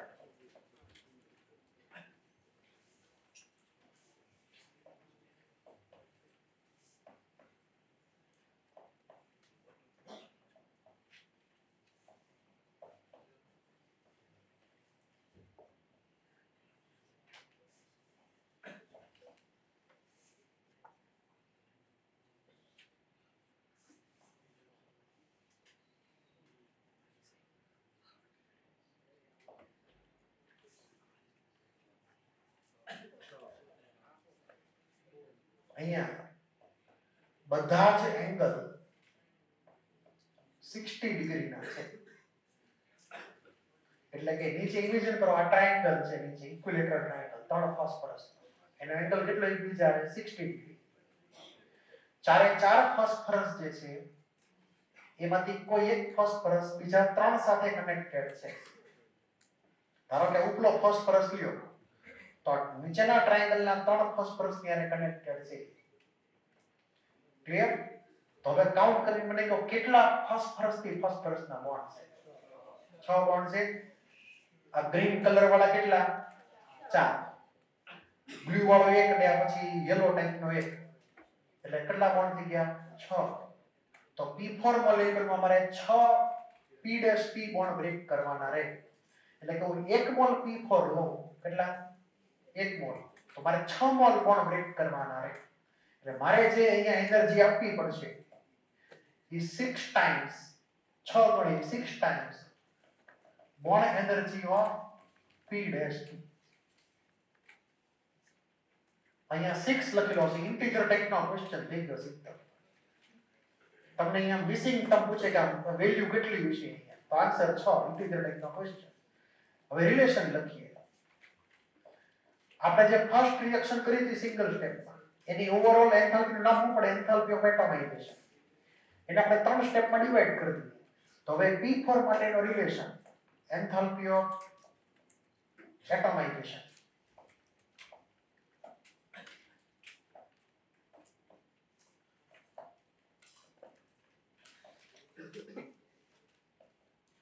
P4 માટે તો એ enthalpy of fusion plus enthalpy of vaporization plus 6 times bond enthalpy of P'. આ એનો ફાઇનલ આન્સર થયો. બોલો, નો હાલે? એટલે આમ આ લખતી વખતે આમ હાલે, પણ આ સિક્વન્સ ચેન્જ નહીં કરો રિએક્શન. ઓકે, આમાં તમે આગળ પાછળ લખો કોઈ મતલબ રહેતો નથી, ખાલી વેલ્યુ જ છે. ને આમાં સિક્વન્સ નો ચેન્જ કરી.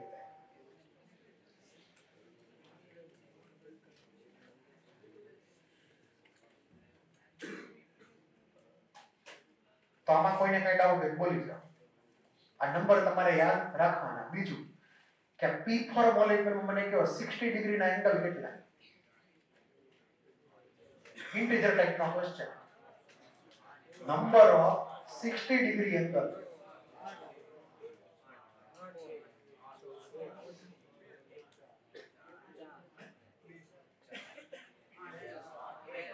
આ વાળા ઊંચા કરો, 12 વાળા ઊંચા કરો, 12 વાળા ઊંચા કરો. એટલે તમારી સામે ફિગર છે, આન્સર 12. દરેક ફોસ્ફરસના જો 3 બોન્ડ બને છે. એટલે અહીંયા 60 નું એક એંગલ આ બે વચ્ચેનો, પછી પેલા ગ્રીન વચ્ચેનો 60, પછી આ બ્લુ ને આ સાઈડના ગ્રીન વચ્ચેનો એંગલ 60. એટલે આ ફોસ્ફરસના 60 ના 3 એંગલ છે. આના 60 ના 3, 60 ના 3, 60 ના 3. ટોટલ 12 એંગલ થયા 60 ડિગ્રીના. ગુખી નામ જો ઇન્ટિજર ટાઈપનો ક્વેશ્ચન છે. 12 angles of 60 degree. Integer type no question.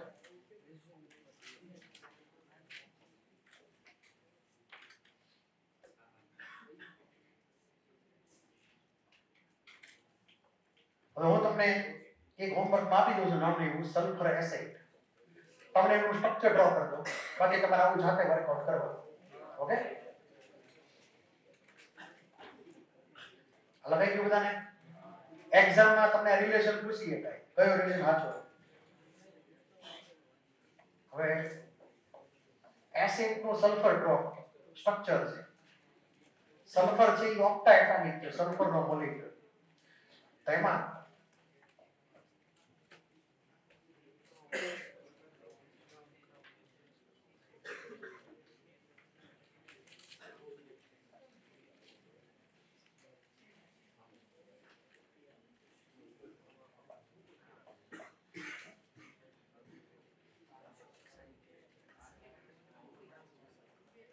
આર્ટિક જો ક્રાઉન શેપ કેવો છે?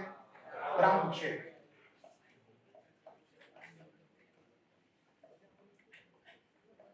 હવે તમારું ટાર્ગેટ જે છે એ S8 સોલિડ માંથી જવાનું છે 8S ગેસ.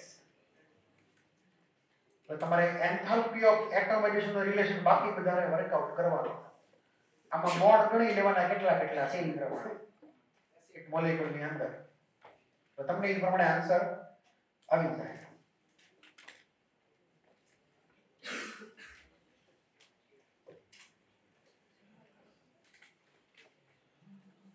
એક્ઝામ માં આવું કાંઈક પૂછી શકાય, પૂછવું હોય કોઈને કઈ ડાઉટ હોય બોલો. તો sulphur solid to liquid liquid to gas અને પછી બધા બોન્ડ બ્રેક. તો કેટલા બોન્ડ થયા આમાં? 1 2 કેટલા બોન્ડ? 8 બોન્ડ છે. ઓકે, તો 8 bond. 8 times of bond enthalpy of SS.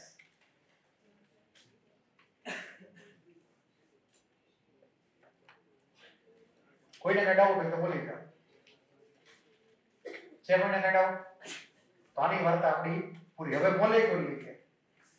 તો મોલેક્યુલમાં આપણે પહેલી વેલી આઇટમ લઈ carbon tetrachloride CCl4 liquid. Number બોલો રિએક્શન. CCl4 liquid. એમાંથી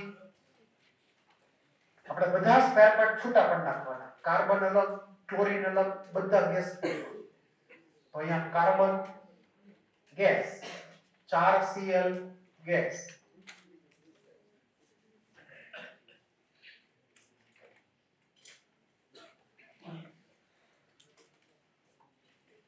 આની માટે મને તમે કયો હું કરવાનું હોય?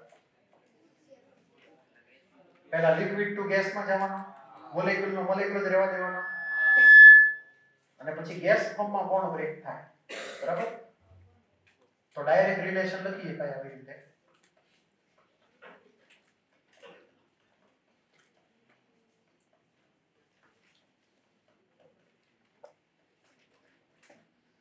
CCl4 માં 4 બોન્ડ છે કાર્બન ક્લોરીન. તો એ પ્રમાણે જો યાદ રાખીએ તો અહીંયા enthalpy of atomization equal to enthalpy of vaporization CCl4p plus હવે બોન્ડ બ્રેકિંગ 4 બોન્ડ બ્રેક કર્યા કાર્બન ક્લોરીન એટલે 4 times bond enthalpy carbon dash chlorine. આ રિલેશન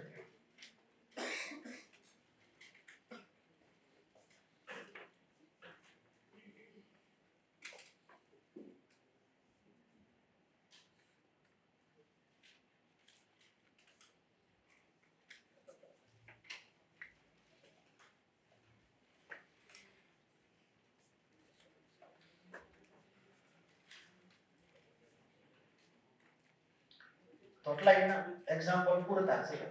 બહુ આગળ ન જાઓ.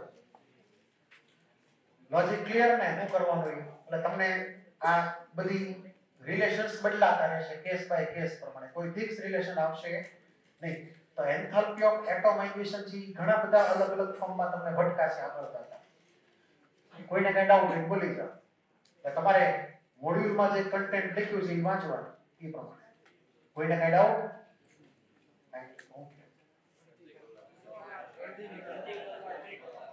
તો એટોમાઇઝેશન ની વાર્તા હોય.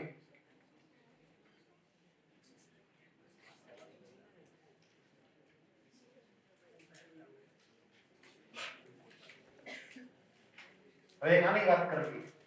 Bond dissociation enthalpy and bond enthalpy માં થોડોક જ ડિફરન્સ છે. પણ બંને ટર્મ જે છે એ ઇન્ટર કન્વર્ટિબલ એકબીજામાં માનવા. ક્લિયર? પણ થોડોક એવો ડિફરન્સ હશે. થોડોક એવો પણ જે આપણે નિગ્લેક્ટ કરશું. એટલે અહીંયા જે લખેલું છે બોન્ડ ડિસોસિએશન એન્થાલ્પી અને બીજું છે બોન્ડ એન્થાલ્પી, બંનેને આપણે સિમિલર માનવાના. બરાબર છે? પણ બેની વચ્ચે થોડોક ડિફરન્સ છે એ આપણે યાદ રાખશું. બાકી બધું ઇશ્યુ નથી, આમાં ધ્યાન રાખવાનું.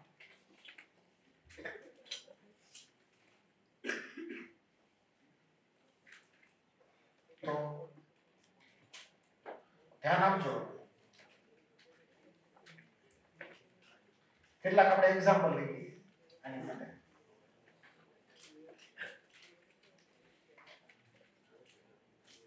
પહેલા વાત કરશું બોન્ડ ડિસોસિએશન એન્થાલ્પી.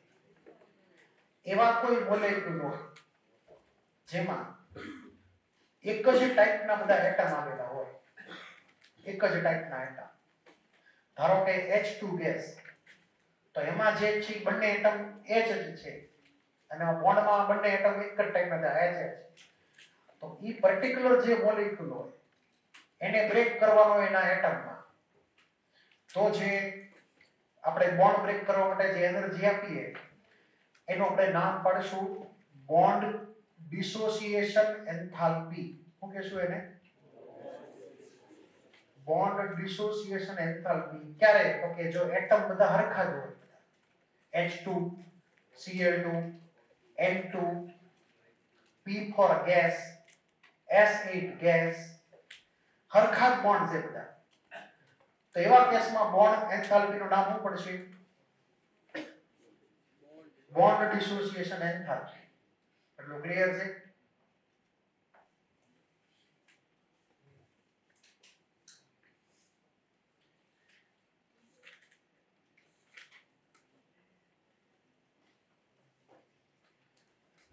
એટલે કન્ડિશન તમારે યાદ રાખવાની, સેમ ટાઈપના એટમ વચ્ચે બોન્ડ હોય તો ટર્મ એપ્લાય કરવાની બોન્ડ ડિસોસિએશન એન્થાલ્પી.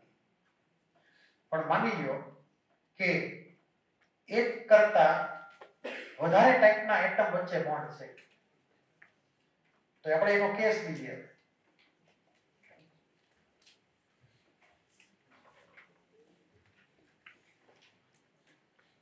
આ પહેલો મોલેક્યુલ છે H2O.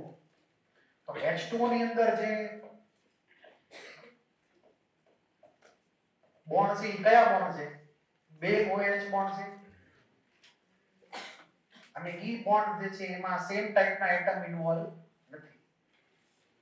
તો કટકે બોન્ડ બ્રેક થાય. પહેલા H2O માં કોઈ પણ એક OH બોન્ડ બ્રેક કર્યું તો H અને OH અલગ પડ્યા. એની અમુક વેલ્યુ હોય જે લખેલી છે 497. એટલે પહેલો બોન્ડ બ્રેક કર્યો વોટરનો, પછી વળી પાછો OH ને લીધો, જે એક બોન્ડ બાકી હતો એને બ્રેક કર્યો તો H અને O અલગ થઈ ગયા. તો આને કીધીએ માની લો કે રિએક્શન 1, આને કીધીએ રિએક્શન 2. તો બે ઓવરઓલ રિએક્શન ને ભેગી કરી તો નેટ ચેન્જ શું આવે? H2O ગેસ એમાંથી 2H gas plus O gas, એટલે કે આ બેને એડ કરી દો તો આપણને આ ઇક્વેશન મળે. જુઓ તો, એટલે કે જે કેન્સલ ટર્મ થશે આ ટર્મ કેન્સલ, બરાબર? તો આ બે એન્થાલ્પીને એડ કરી દેવાની પ્રમાણે. તો ઈ બે એન્થાલ્પીને એડ કરી એટલે આપણને આવી કાંઈક અમુક વેલ્યુ મળશે. અહીંયા એન્થાલ્પી એડ કરેલી છે. હવે આ જે રિએક્શન થઈ નેટ રિએક્શન જે આપણને R1 R2 માંથી મળે, એમાં ઓવરઓલ બોન્ડ કેટલા બ્રેક થયા? બે બોન્ડ બ્રેક થયા ઓવરઓલ. વોટરના બે બોન્ડ બ્રેક થયા. અને ઓવરઓલ એન્થાલ્પી કેટલી હતી? તો કે આ બેનું એડિશન એટલે એટલી વેલ્યુ. ઈ બે બોન્ડની વેલ્યુ કમ્બાઈન હતી. આપણે એક બોન્ડની વેલ્યુ ગણવી હોય તો આ બેની એન્થાલ્પીનો સમ જે લખેલો છે એને ડિવાઈડ કરો નંબર ઓફ બોન્ડ્સ થી, તો આપણે આવો કંઈક નંબર મળ્યો 463. તો આવો જે નંબર મળ્યો ઈ આપણે એવરેજ લઈને ફાઇન્ડ કરેલો છે. બે અલગ અલગ રિએક્શનમાં વારાફરતી એક એક બોન્ડ બ્રેક કર્યો, ઈ બેની બોન્ડ બ્રેકિંગની વેલ્યુ અલગ અલગ હતી. જો ઉપર અહીંયા આપણે ઓવરઓલ બે બોન્ડની વેલ્યુ ગણવી હોય તો એવરેજ વેલ્યુ લેવાની, એટલે કે એવરેજ બોન્ડ એનર્જી. શું ગણાય? Average bond energy, simply bond energy, પણ એ એવરેજ લેવાની હોય. એટલે તમને એમ પૂછે કે તમને આ બે રિએક્શન આપી દીધી હોય અને પછી પૂછે કે calculate the average bond energy of OH bond in water. તો આ બે રિએક્શન એડ કરી આવી રિએક્શન ઇમેજિન કરવાની. એટલે અહીંયા ટોટલ એન્થાલ્પી છે 10 / 2. તો bond enthalpy of OH bond average value થઈ. શું થઈ? Average value. આવા તમને MCQ એક્ઝામમાં પૂછી શકાય. અને એ જે એવરેજ વેલ્યુ આવે એ ઉપરનામાંથી કોઈની નથી. જો ક્લિયર? એટલે જ્યારે આવો કોઈ મોલેક્યુલ હોય કે જેમાં અલગ અલગ ટાઈપના એટમ વચ્ચે બોન્ડ હોય તો આપણે એવરેજ વેલ્યુ લેવાની થાય, જેને સિમ્પલી નામ પડશું બોન્ડ એનર્જી અથવા બોન્ડ એન્થાલ્પી. પણ જો સેમ ટાઈપના એટમ વચ્ચે નામ પડે બોન્ડ ડિસોસિએશન એન્થાલ્પી. બીજો કોઈ ડિફરન્સ આપણે કરવાનો છે નહીં. તો આમાં કોઈને કઈ ડાઉટ હોય બોલી જાઓ. છે કોઈને કઈ ડાઉટ? ધારો કે આપણે મિથેનનો કેસ લઈએ. આ મિથેનનો કેસ છે. મિથેનમાં CH4 જે તેમાં ટોટલ 4 બોન્ડ છે CH ના મિથેનમાં વારાફરતી એક એક બોન્ડ બ્રેક કરવા વારાફરતી પહેલી વારનો બોન્ડ બ્રેક કરો તો H અલગ પડે ને CH3 મળે. હવે અહીંયા ખાસ ધ્યાન રાખજો કે આ જે બોન્ડ બ્રેકિંગ કરેલું છે આપણે એમાં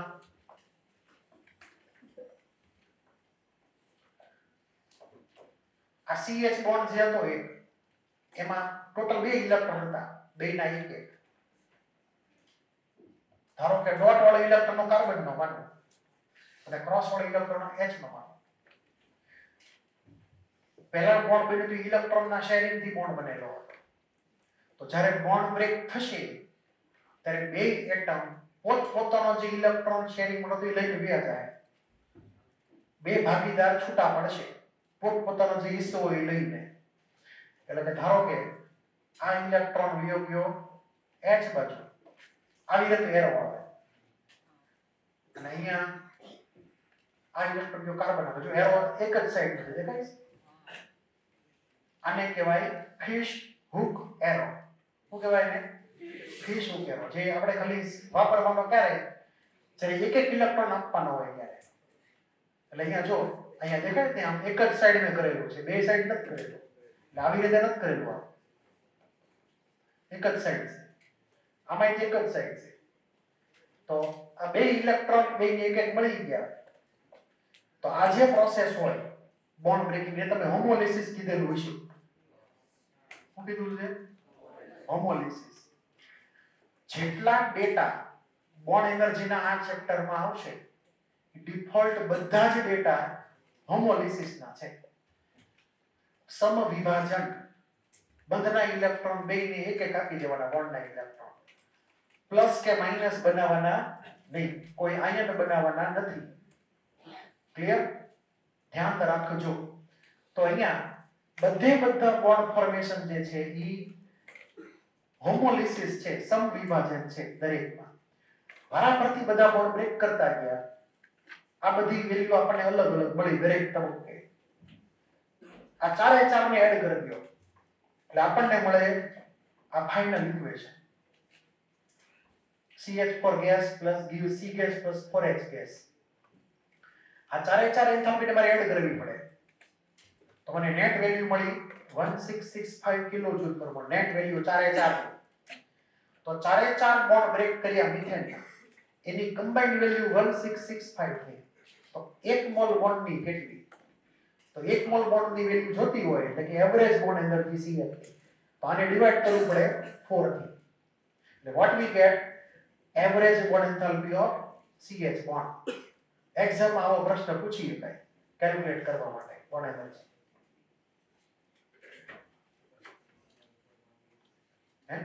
એમાં એવી રીતે થાય. એમાં એવરેજ વેલ્યુ જ આપેલી હોય કાર્બન ક્લોરીન. આની પહેલા જે તો રીતે એક કરતા વધારે ટાઈપના એટમ હોય બોન્ડમાં તો ડિફોલ્ટ વેલ્યુ એવરેજ જ હશે. બરાબર? કોઈને કઈ ડાઉટ હોય બોલી જાઓ.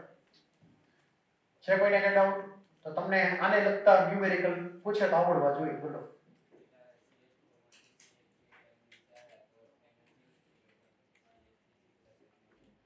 આનું કોઈ રીઝન નથી સ્પેસિફિક કે આ બધી વેલ્યુ કેમ બધી બદલાતી ગઈ, કોક વાર વધે કોક વાર ઘટે, એવું કેમ થયું? એનું કોઈ રીઝન છે નહીં ક્યાંય. એમાં તમારે પડવાનું નથી કોઈ રીતે. એ જે વેલ્યુ આપણે સ્વીકારીને આગળ વધવાનું, એના રીઝનમાં નથી પડવાનું આપણે ક્યાંય. તો આમાં કોઈને કઈ ડાઉટ? તો બોન્ડ એન્થાલ્પી બધાને ક્લિયર? તો બોન્ડ એન્થાલ્પીનો ઉપયોગ વારે ઘડીએ થવાનો છે. છે કોઈને કઈ ડાઉટ આમાં? હવે આ બોન્ડ એન્થાલ્પીનો ઉપયોગ આપણે કરી શકીએ ઓવરઓલ જે રિએક્શન હોય એની આખા રિએક્શનની એન્થાલ્પીનો ચેન્જ ફાઇન્ડ કરવામાં. આપણે આની પહેલા એન્થાલ્પી ઓફ ફોર્મેશનની મદદથી આખા રિએક્શનની એન્થાલ્પી ફાઇન્ડ કરી હતી. એન્થાલ્પી ઓફ કમ્બશનની મદદથી આખા રિએક્શનની એન્થાલ્પી ફાઇન્ડ કરી હતી. એવી જ રીતે બોન્ડ એન્થાલ્પી આપણને આપેલી હોય અલગ અલગ બોન્ડની, તો આપણે ઈ ડેટાને આધારે આખી રિએક્શનનો એન્થાલ્પી ચેન્જ ગણી શકીએ. એની માટેની ફોર્મ્યુલા લખવાની છે.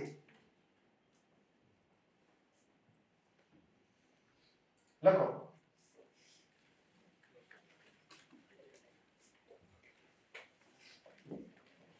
Enthalpy change of reaction.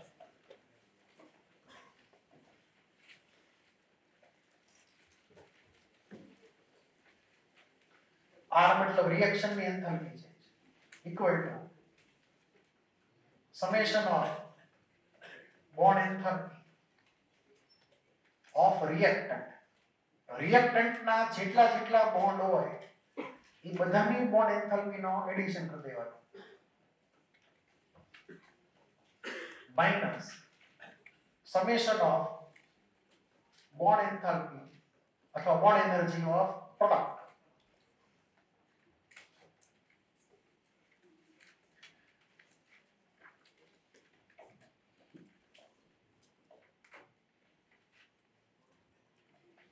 જો આમાં રિએક્ટન્ટ માઈનસ પ્રોડક્ટ છે, કમ્બશન માં તે રિએક્ટન્ટ માઈનસ પ્રોડક્ટ છે, પણ ફોર્મેશન માં હું તો પ્રોડક્ટ માઈનસ રિએક્ટન્ટ. એમાં ભૂલ નહીં કરતા, નકર પ્લસ માઈનસ માં જવાબ અલગ અલગ આવશે. તો આપણે એક સિમ્પલ કેસ લીધી એમાં આની માટે.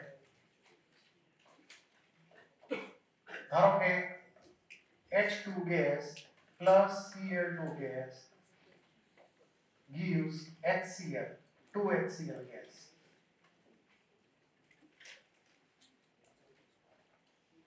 આવી એક રિએક્શન છે અને હું તમને આમાં ડેટા તરીકે અમુક અનનોન નંબર્સના ફોર્મમાં વેલ્યુ આપી દઉં અથવા સિમ્પલના ફોર્મમાં વેલ્યુ આપી દઉં. ધારો કે બોન્ડ એનર્જી HH x કિલોજૂલ પર મોલ. આપણે અનનોન વેલ્યુ x લઈ લઈએ. પછી bond energy Cl dash Cl ધારો કે y કિલોજૂલ પર મોલ. પછી છે બોન્ડ એનર્જી H અને Cl. આપણે હવે બોન્ડ ડિસોસિએશન એન્થાલ્પી ને બોન્ડ એનર્જી માનશું હોય, બરાબર, બધી common term.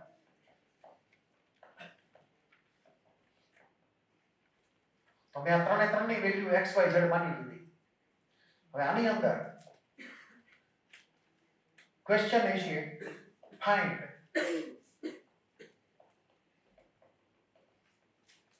enthalpy of formation of HCl. Find enthalpy of formation of HCl. અથવા સ્ટાન્ડર્ડ enthalpy of formation જો ડેટા સ્ટાન્ડર્ડ હોય.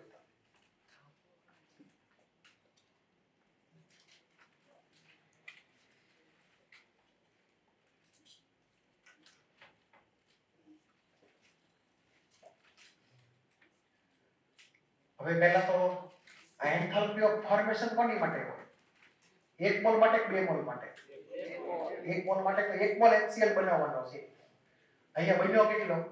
2 મોલ. તો આપણને ખબર છે કે 1 મોલ બને અને 2 મોલ બને માં એન્થાલ્પી નો ચેન્જ ફરી જાય, વેલ્યુ ફરી. એટલે આપણને આ રિએક્શન ની જે એન્થાલ્પી મળશે 2 મોલ ની મળશે.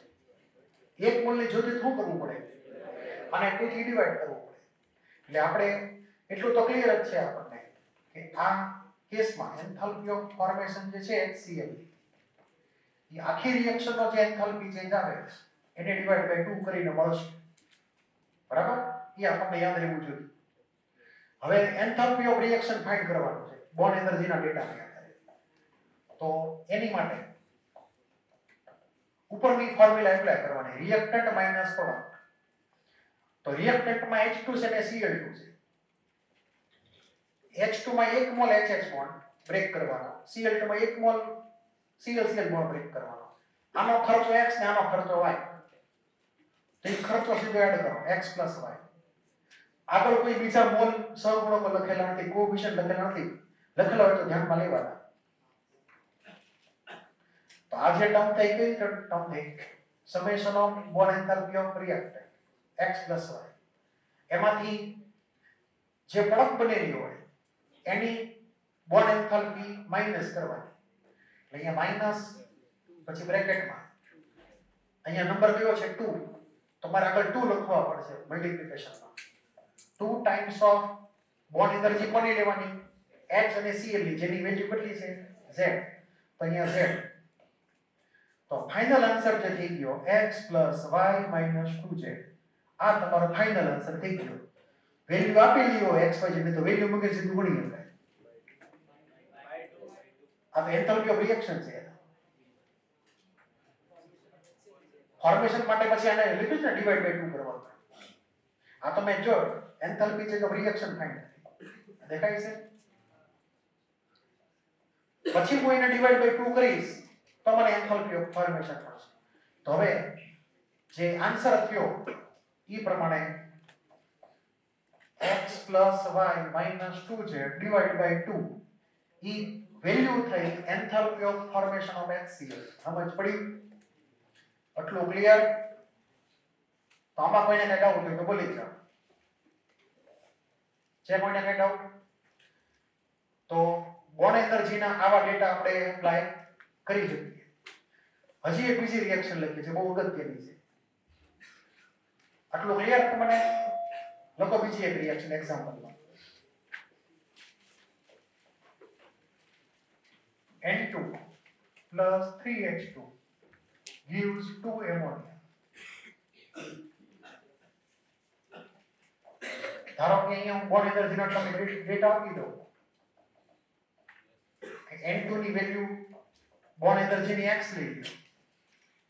આની વેલ્યુ y, આની વેલ્યુ z. એમોનિયામાં જે NH બોન્ડ હોય ની કોની? NH બોન્ડ હો. એટલે મેં બોન્ડ એનર્જી લખી છે. અહીંયા NN બોન્ડ ટ્રિપલ બોન્ડ. અહીંયા HH સિંગલ બોન્ડ. અહીંયા NH બોન્ડ. એટલે હું બોન્ડ સ્પેસિફાઈ કરું છું. અહીંયા N ટ્રિપલ બોન્ડ N. અહીંયા H ડેશ H. અહીંયા N ડેશ H. તો મને આ ત્રણેય વેલ્યુ સપોઝ આપેલી હોય તો મારે આખી રિએક્શનનો એન્થાલ્પીનો ચેન્જ લખવો છે. અને ત્યારબાદ enthalpy of formation of ammonia લખવું છે. તો પહેલા એન્થાલ્પી ચેન્જ ઓફ રિએક્શન બોલો શું થશે? આના બોન્ડ કેટલા થયા? એક જ મોલ છે N2. તો આગળ કોફિલ વધ તો એકલો x આવે તો એકલો x. અહીંયા આગળ ચલો 3 છે તો 3 into y એટલે 3y. એટલે x plus 3y થઈ ગયું summation of bond enthalpy of reactant minus એમોનિયાની અંદર એક એમોનિયામાં 3 NH બોન્ડ તો 2 મોલ એમોનિયામાં 6 મોલ NH બોન્ડ. તો શું કરવું પડશે બોલો? અહીંયા -6z. આ 6 ખબર પડી કેવી રીતે આવી?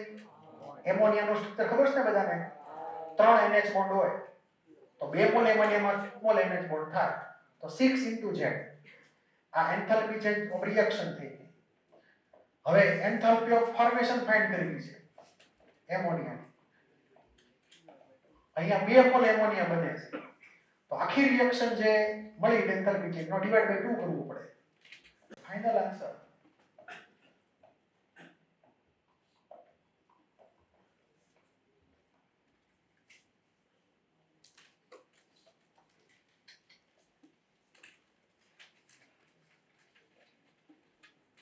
હવે આમાં એક કન્ડિશન છે. હા બોલો. આ ટ્રિપલ બોન્ડ તો લખેલો છે. સિંગલ બોન્ડ ની હોય તો અલગ હોય. N2 મતલબ ટ્રિપલ બોન્ડ ને જ ગણવાની આપેલી હોય. હવે એક ખાસ યાદ રાખજો, ઇમ્પોર્ટન્ટ પોઈન્ટ છે જે લગભગ ઘણા બધા સાહેબો મિસ કરે છે. બરાબર?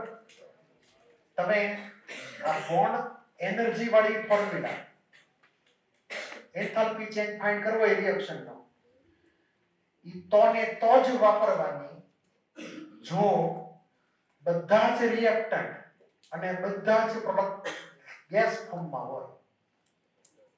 કોઈ પણ એક જો લિક્વિડ હોય અથવા કોઈ પણ એક જો સોલિડ હોય તો આ ધંધા નહીં કરવાના. આ ફોર્મ્યુલા વેલિડ નથી. મેં કીધું એ સમજાણું. અત્યારે જો N2 ગેસ છે તો N2 ગેસ હોય તો આપણે નડશે નહીં કે H2 પણ ગેસ જ છે ને એમોનિયા ગેસ જ છે. તો આપણે બોન્ડ એન્થાલ્પી ઉપરથી સીધો એન્થાલ્પી છે જો રિએક્શન ફાઇન્ડ કરીએ જવાબ સાચો જ આવશે. ક્લિયર? પણ જો આમાં કોઈ પણ એક જગ્યાએ કોઈ પણ રિએક્ટન્ટ કે કોઈ પણ પ્રોડક્ટ સોલિડ અથવા લિક્વિડ હોય તો ઈ ફોર્મ્યુલા ભૂલથી એપ્લાય કરતા નહીં. ભૂલથી તે આ લખી નાખો અલગથી તમારી રીતે લેંગ્વેજમાં. હું લખાઈ દઉં નકર હાલો. લખાઈ ગયું? ઓકે. બધાને યાદ રહ્યું? નકર જવાબ ખોટા આવશે. ક્લિયર હતું? આ કન્ડિશન તમારે મગજમાં ફિટ કરી દેવાની હરખી રીતે. આની પહેલાની જે રિએક્શન હતી H2Cl2 ને HCl, એમાં બધા ગેસ જ હતા. ઈ પણ લખી નાખો બધામાં ગેસ છે. લખેલું જ છે. તો આ કન્ડિશન ભૂલતા નહીં, નકર દાખલો આખો ખોટો પડશે.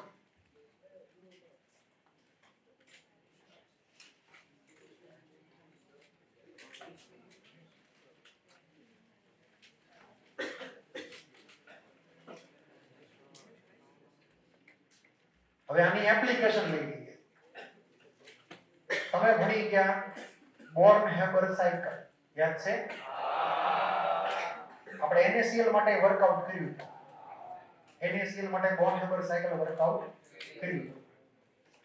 તો એવી રીતે આપણે બીજી કોઈ રિએક્શન હોય કે જેમાં કોઈ એકાદ સોલિડ હોય કે કોઈ એકાદ ગેસ હોય, બરાબર છે, ઇન્વોલ્વ હોય, તો આપણે કેવી રીતે ઈ ફાઇન્ડ કરી કે વેલ્યુ એન્થાલ્પી ઓફ રિએક્શન, એનો એક ડેટા આપણે અહીંયા એક્ઝામ્પલ લઈ લઈએ. આપણે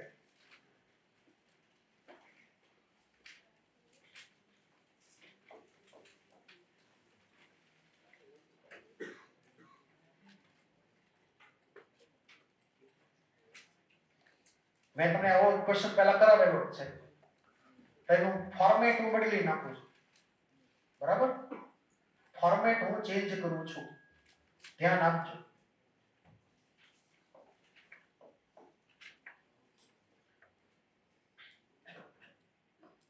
કાર્બન સોલિડ 2Cl2 ગેસ, એમાંથી CCl4 લિક્વિડ.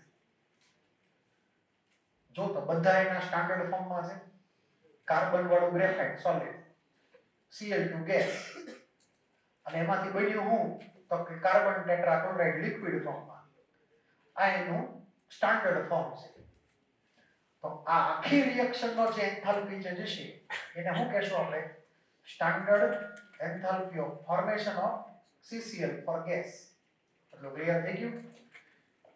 તો આની અંદર આખી રિએક્શનનો એન્થાલ્પી છે એ ખરેખર શું છે? તો કે enthalpy of formation of CCl4 liquid છે. ઓકે? હવે આને આપણે મલ્ટી સ્ટેપમાં ડિવાઈડ કરી દઈએ. બોર્ન-હેબર સાયકલ જે ઇમેજિન કરતા હતા એવી રીતે. હવે તમે જુઓ, આમાં તમે બોર્ન એન્થાલ્પી એપ્લાય કરી શકો કોઈ ડાયરેક્ટ કે આના બે બોન્ડ, આના બોન્ડ બ્રેક થયા બે, આના પછી 4 બન્યા, આમાં તો હતા જ નહીં, ફોર્મ્યુલા હાલે નહીં, કેમ કે સોલિડ લિક્વિડ આવી ગયા. તો હવે બીજો રસ્તો અપનાવવાનો. આને હું કન્વર્ટ કરું મલ્ટી સ્ટેપ, જેવી રીતે બોર્ન-હેબર સાયકલમાં ઇમેજિન કરતા હતા એવી રીતે. ડાયરેક્ટ સોલિડ ટુ ગેસ,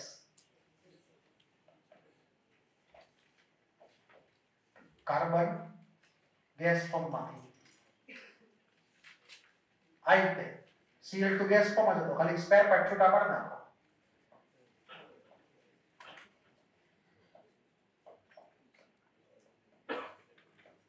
બરાબર? તો આ સ્ટેપ કયું કહેવાય? Enthalpy of sublimation. તો અહીંયા સાઈડમાં લખી કરી ખબર. આ એન્થાલ્પી ઓફ સબ્લિમેશન છે. આની વેલ્યુ આપણને આપેલી તો આપણે ઉપયોગ કરવાનો એવી રીતે. આ જો બોર્ન-હેબર સાયકલ વાળી મેથડ છે, આ એવરગ્રીન મેથડ છે. આપણે ઇક્વેશન નો લખવાય, બધા અલગ અલગ ઇક્વેશન ખબર છે લખતા હતા આપણે. ઇક્વેશન નો લખો એની બદલે આ મેથડ એપ્લાય કરો તો એવરગ્રીન સાચો આન્સર આવશે. બધામાં હાલ છે. ઇક્વેશનમાં તમે લંબા થઈ જાવ લખી. આ મેથડ એકદમ સ્ટ્રેટ ફોરવર્ડ છે. તમને આ ચોખ્ખું ડ્રો કરતા આવડવું જોઈએ, બીજું કઈ નહીં. એની મળે ગોઠવાઈ જાય બધું. અહીંયા કાર્બન ને 4 ક્લોરીન ને સીધા જોઈન્ટ કરાવી નાખો તો શું બને? CCl4 ગેસ બને. પેલા ગેસ ફોર્મમાં જોઈન કરવાનું, તો ગેસ ફોર્મ જ મોલેક્યુલ બનાવવાનો પહેલા. એટલે આપણને જે અહીંયા બનશે ઈ બનશે CCl4 ગેસ. અને પછી ઉપર જવાનું હોય. તો મને કયો હવે કે અહીંયા આ એનર્જી કઈ હતી? Bond energy 2 times of bond energy. તો અહીંયા હશે 2 times of bond energy. Ola chlorine ને જે આપેલી હોય. પછી અહીંયા શું થાય તો કાર્બન ને ક્લોરીન ના બોન્ડ બને છે. બોન્ડ બ્રેક નથી થતા. તો જો બોન્ડ બનતા હોય શું થતું હોય? બોન્ડ બનતા હોય તો એનર્જી રિલીઝ થાય. એનર્જી રિલીઝ થાય એટલે પ્રોસેસ છે એક્ઝોથર્મિક. આપણે માઈનસ લગાડશું આગળ. બરાબર? કાર્બન અને ક્લોરીન નો બોન્ડ બ્રેક કરવા માટે જેટલી એનર્જી આપવી પડે એટલી જ તે એનર્જી રિલીઝ થાય જો ઈ બોન્ડ બને તો. સાઈન ખાલી ઓપોઝિટ હોય. એટલે અહીંયા કેટલા બોન્ડ બન્યા? 4 બોન્ડ બન્યા. તો માઈનસ પહેલા લખશું કેમ કે એનર્જી રિલીઝ થઈ. 4 ટાઈમ્સ બોન્ડ એનર્જી કોની? તો કે કાર્બન ક્લોરીન. કોની? કાર્બન ક્લોરીન ની. બોન્ડ કાર્બન ક્લોરીન નો બન્યો એટલે આ માઈનસ નો મતલબ ક્લિયર છે ને તમને? પ્રોસેસ એક્ઝોથર્મિક છે. પછી CCl4 ગેસ થી CCl4 લિક્વિડ. બોલો શું કરવાનું? કઈ પ્રોસેસ થઈ? આ કઈ એન્થાલ્પી થઈ? Enthalpy of condensation. વેપોરાઇઝેશન નું ઊંધું. ખબર છે ને એ તો? તો અહીંયા આ થઈ એન્થાલ્પી ઓફ કન્ડેન્સેશન. એટલું ક્લિયર? એની વેલ્યુ અહીં આપણે પ્લસ માઇનસ લખવાની જરૂર નથી. તમને એઝ ઇટ ઇઝ આપેલું એ મૂકી દેવાની. અહીંયા એટલા માટે માઇનસ લખ્યું કે બોન્ડ એન્થાલ્પી ડિફોલ્ટ હોય છે પોઝિટિવ. એટલે આપણે આગળ માઇનસ નું ફોર્મ લખવું પડે. ક્લિયર? જો તમારે અહીંયા કન્ડેન્સેશન ન લખવું હોય તો તમે એની બદલે લખી શકો માઇનસ એન્થાલ્પી ઓફ વેપોરાઇઝેશન. તો તમારે માઇનસ લખીને લખવું પડે. ક્લિયર? હવે આ સિંગલ સ્ટેપ રિએક્શન જે વ્હાઇટ કલરમાં હતી આપણે એને મલ્ટી સ્ટેપમાં ડિવાઈડ કરી નાખી. તમે કોઈ એક રિએક્શન સિંગલ સ્ટેપમાં કરો કે મલ્ટી સ્ટેપમાં કરો, નેટ રિએક્શનનો એન્થાલ્પી ચેન્જ કોઈથી બદલાય નહીં. આને કહેવાય હેઝનો રૂલ. શું કહેવાય ને? હેઝ. HESS નો રૂલ. કે રિએક્શન સિંગલ સ્ટેપમાં કરો કે મલ્ટી સ્ટેપમાં કરો, enthalpy change of overall reaction doesn't change, it remains same. Okay? તો અહીંયા આપણે લખી શકીએ કે આ રિએક્શનનો એન્થાલ્પી ચેન્જ એટલે કે એન્થાલ્પી ઓફ ફોર્મેશન કોની? તો કે CCl4 લિક્વિડ. બરાબર છે? ઈ કોના બરાબર થાય? તો ધ્યાન આપજો.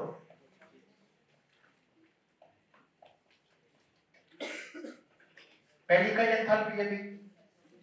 સબ એઝ ઇટ ઇઝ મૂકી દેવાની. બરાબર? અને સબ્લિમેશન કોનું ભણવાનું? કાર્બનનું ભણવાનું. પછી બીજી કઈ છે? 2 times of bond. As it is મૂકી દેવાની. કોઈ સાઇન ચેન્જ કરવાની નહીં.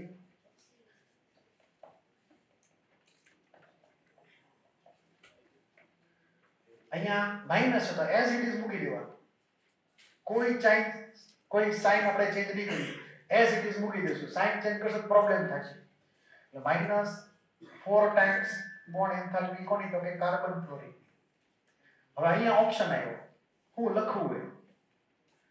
જો તમે વેપોરાઇઝેશન લખવા માંગો તો આગળ માઈનસ લખવું પડે કેમ કે એનું ઊંધું કર્યું છે આપણે એટલે.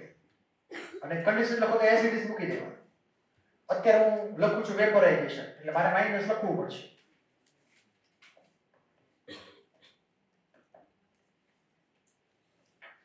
હવે તમે ઇમેજિન કરી શકો કે તમને સબ્લિમેશન એન્થાલ્પી આપેલી હોય, પછી ક્લોરીન ની બોન્ડ એન્થાલ્પી આપેલી હોય, કાર્બન ક્લોરીન ની બોન્ડ એન્થાલ્પી આપેલી હોય, અથવા વેપોરાઇઝેશન ની એન્થાલ્પી આપેલી હોય કાર્બન CCl4 ની. બરાબર છે? તો આપણે CCl4 લિક્વિડ ની એન્થાલ્પી ઓફ ફોર્મેશન ફાઇન્ડ કરી શકીએ. ટોટલ અહીંયા જોશો તો 5 વેરિયેબલ છે. એટલા 5 માંથી કોઈ પણ 4 ઇન્ડિપેન્ડન્ટ અને બીજો જે પાંચમો આવે કેવો ડિપેન્ડન્ટ. એટલે તમને 5 માંથી કોઈ પણ 4 ની વેલ્યુ આપે 5 માની વેલ્યુ ખબર પડી જાય. પછી આમાંથી ગમે તે હોઈ શકે. આવડે કે ન આવડે એટલું ક્લિયર છે? કોઈને કઈ ડાઉટ હોય બોલી જાઓ. ક્લિયર? એટલે જો હું તમને આની વેલ્યુ ન આપું કાર્બન ફ્લોરિનની બોન્ડ એનર્જી અને બાકીના બધાને આપી દઉં તો હું તમને આ વેલ્યુ ગણવાનું કહી શકું આવડવી જોઈએ. એનસીઆરટી એક્સરસાઇઝ આ ચેપ્ટર એમાં લગભગ ક્વેશ્ચન નંબર 6 જોવો કાં તો 15 નો ક્વેશ્ચન બેમાંથી એક છે. છઠ્ઠો કાં તો 15 આઈ એમ નોટ શ્યોર. એનસીઆરટી એક્સરસાઇઝમાં જાઓ.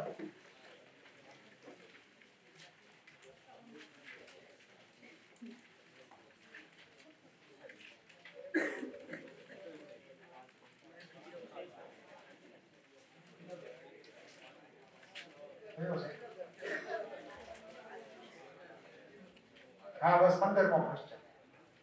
બરાબર? ઈ 15મો ક્વેશ્ચન તમારે ખાસ હોમવર્કમાં તૈયાર કરવા. બીજું હોમવર્ક છે હજી પણ તમને પછી લગતી કેવડાવી દઉં. આ પ્રશ્ન તમારે ખાસ તૈયાર કરવાનો છે. બીજું મોડ્યુલમાં જેવી રીતે આપેલો છે એવી રીતે કરવા જાઓ, એવી રીતે સમજવા જાઓ, જિંદગીભર નહીં સમજાય. કેમ કે થોડું કોમ્પ્લિકેશન ક્રિએટ થઈ ગયું છે. તમારે આવી રીતે બોર્ન હેબર સાયકલ ડ્રો કરવાનું અને આ એવરગ્રીન મેથડ છે. કેવી evergreen method?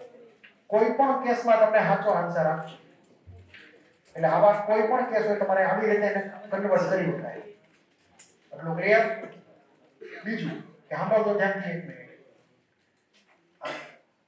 Solid to gas Q A સબ્લિમેશન enthalpy થઈ. હું એને એન્થાલ્પી ઓફ એટોમાઇઝેશન કહી શકું કાર્બનની કે ન કહી શકું? બરાબર ને? એટલે અમુક એન્થાલ્પીના બે નામ હોય. બરાબર? એવું થઈ શકે ખરા? તો આ ક્વેશ્ચન ખૂબ જ અગત્યનો છે.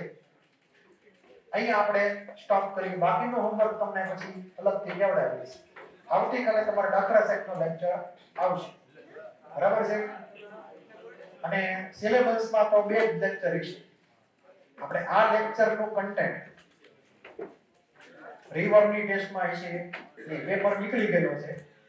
તો તમારે બોલો જે એટ્રેક્ટિવ ફોર્સ બધા હતા એ બધા શનિવારનો જે લેક્ચર હતો એની પછી સોમવારનો લેક્ચર હતો એ 2 લેક્ચરનું કન્ટેન્ટ તૈયાર કરવાનું. મારા પ્રશ્ન પણ એ પ્રમાણે 10 થી 12 જેવા હોઈ શકે ખરા. બરાબર છે? પ્રશ્ન તૈયારી હરખી રીતે કરજો નકર માર્ક નહીં આવે. બરાબર?